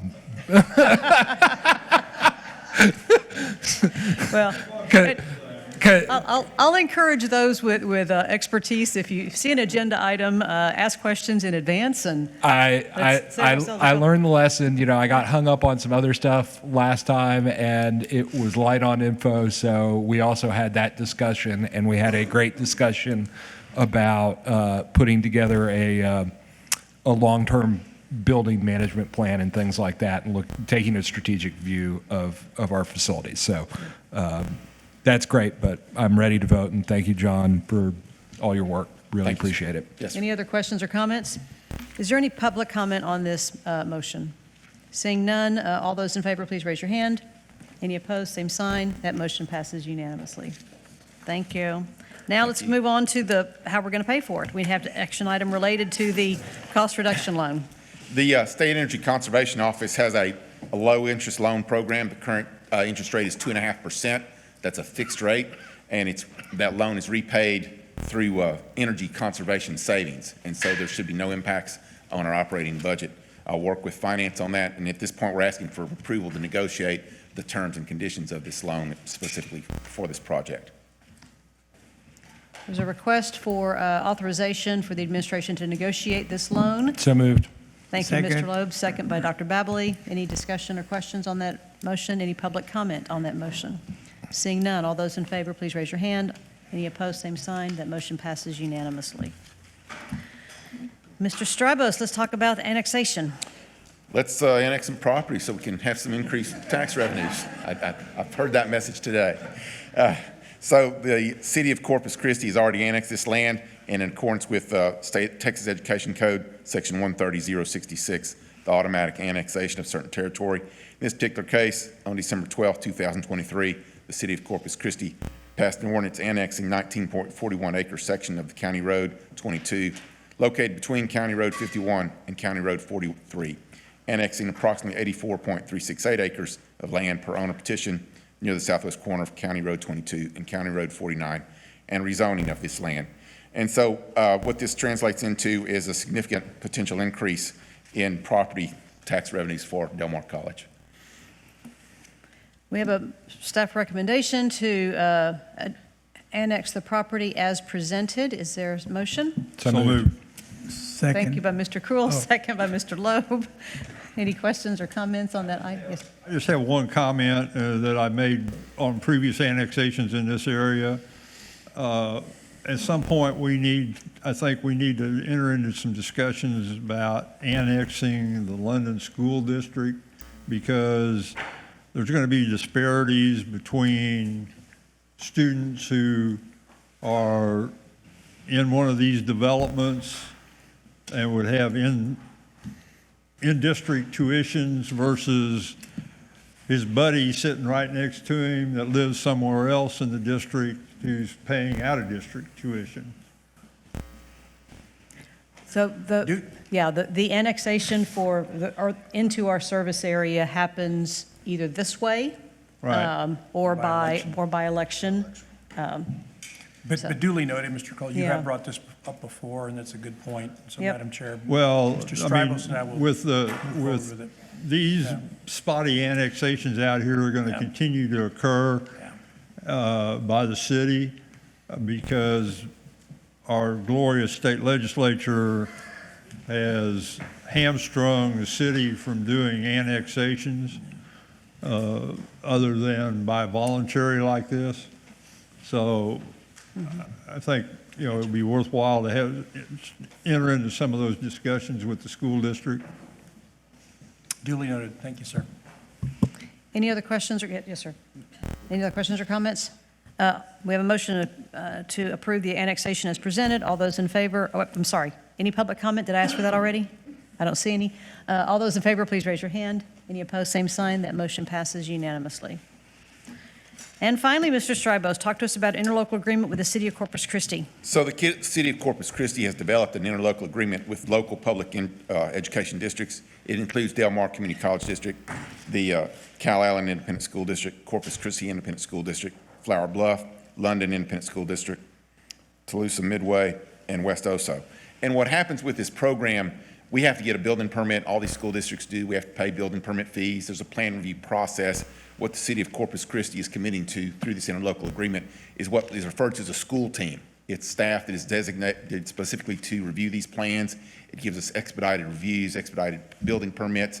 We have lower building permit fees per the agreement.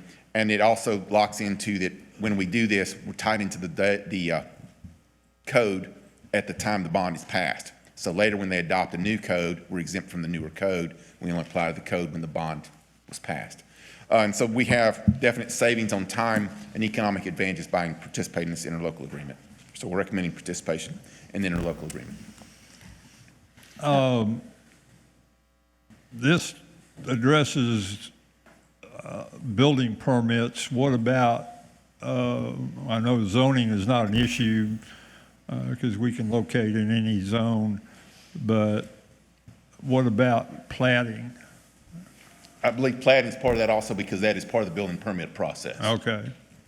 Because that is kind of, platting can be an extended Yes, sir. Yes. process. Yes, sir, it can. Yes, sir. Well, I'm glad to see this. I tried to work something like this with the school districts 30 years ago. Good ideas take time. Yeah. Does this school team meet on a regular basis, or as individual entities have a project, they go to the school team? In general, it's the process I'm most familiar with, that when a school district has a project, they go down to City Hall and meet with the staff at that point in time. I think it's an ad needed. It's as needed, but it's also it's about helping the city staff manage that volume and that flow. That if all the school districts have bonds passed in the same 12-month period, suddenly there's this huge backlog, and then city staff can adjust their resources accordingly so they're not holding up the projects as well. Any other questions? I just wanted to make a comment. You know, I think it's great, particularly if they can teach some of the school districts how to do car stacking for pickup. The other thing, though, is that some of the Builders Association folks recently did an analysis on fees. And so Corpus Christi's commercial building fees, which are what Del Mar pays, are 10 times what Austin's are and 3 times what San Antonio's is. So this is a discount, but it ain't getting us, I mean, because what has happened is the city charges commercial building fees as a percentage of value. And so with construction inflation over the last 5 years, the actual permit fees have skyrocketed, which is not the case in other cities. So it's great that they're doing this, but it's not, it's still, you know, just getting us back to where we used to be five years ago. Do we have a motion? Is there a motion to? So moved. Thank you, Mr. Lowe. Is there a second? Dr. Adami makes a second. Any discussion, any public comment on this item? All those in favor, please raise your hand. Any opposed, same sign. That motion passes unanimously. Thank you, Mr. Strybos. Thank you. We had our closed session earlier, so we have nothing more to discuss, or we're not going to go back into closed session. We'll look at our calendar items. We have a calendar before us somewhere in here. Thank you. We have to go see Chef Claudia next week. She's hosting a tea party lunch. So any of us who have an opportunity to go, we encourage you to do that. Dr. Escamilla and I are making a presentation at the Board of Trustees Institute in Lakeway in a couple of weeks. And our board day, as a reminder, in March is early. It's March 5th, prior to spring break. And then our board meeting in April is later. It's on the 16th. So make sure you have those dates correct on your calendar, and put the employee awards on your calendar as well on the last Friday of April to recognize our employees and those service awards. Madam Chair. Yes, sir. Can you repeat those dates, please? We have a calendar for you. It's in the back of the, Mark will give you the paper version. Delia cheats and gives us a paper version, sorry. Or we get a cheat sheet, let me put it that way. All right, is there anything else for the good of the cause? If not, we are adjourned at 4:12 p.m.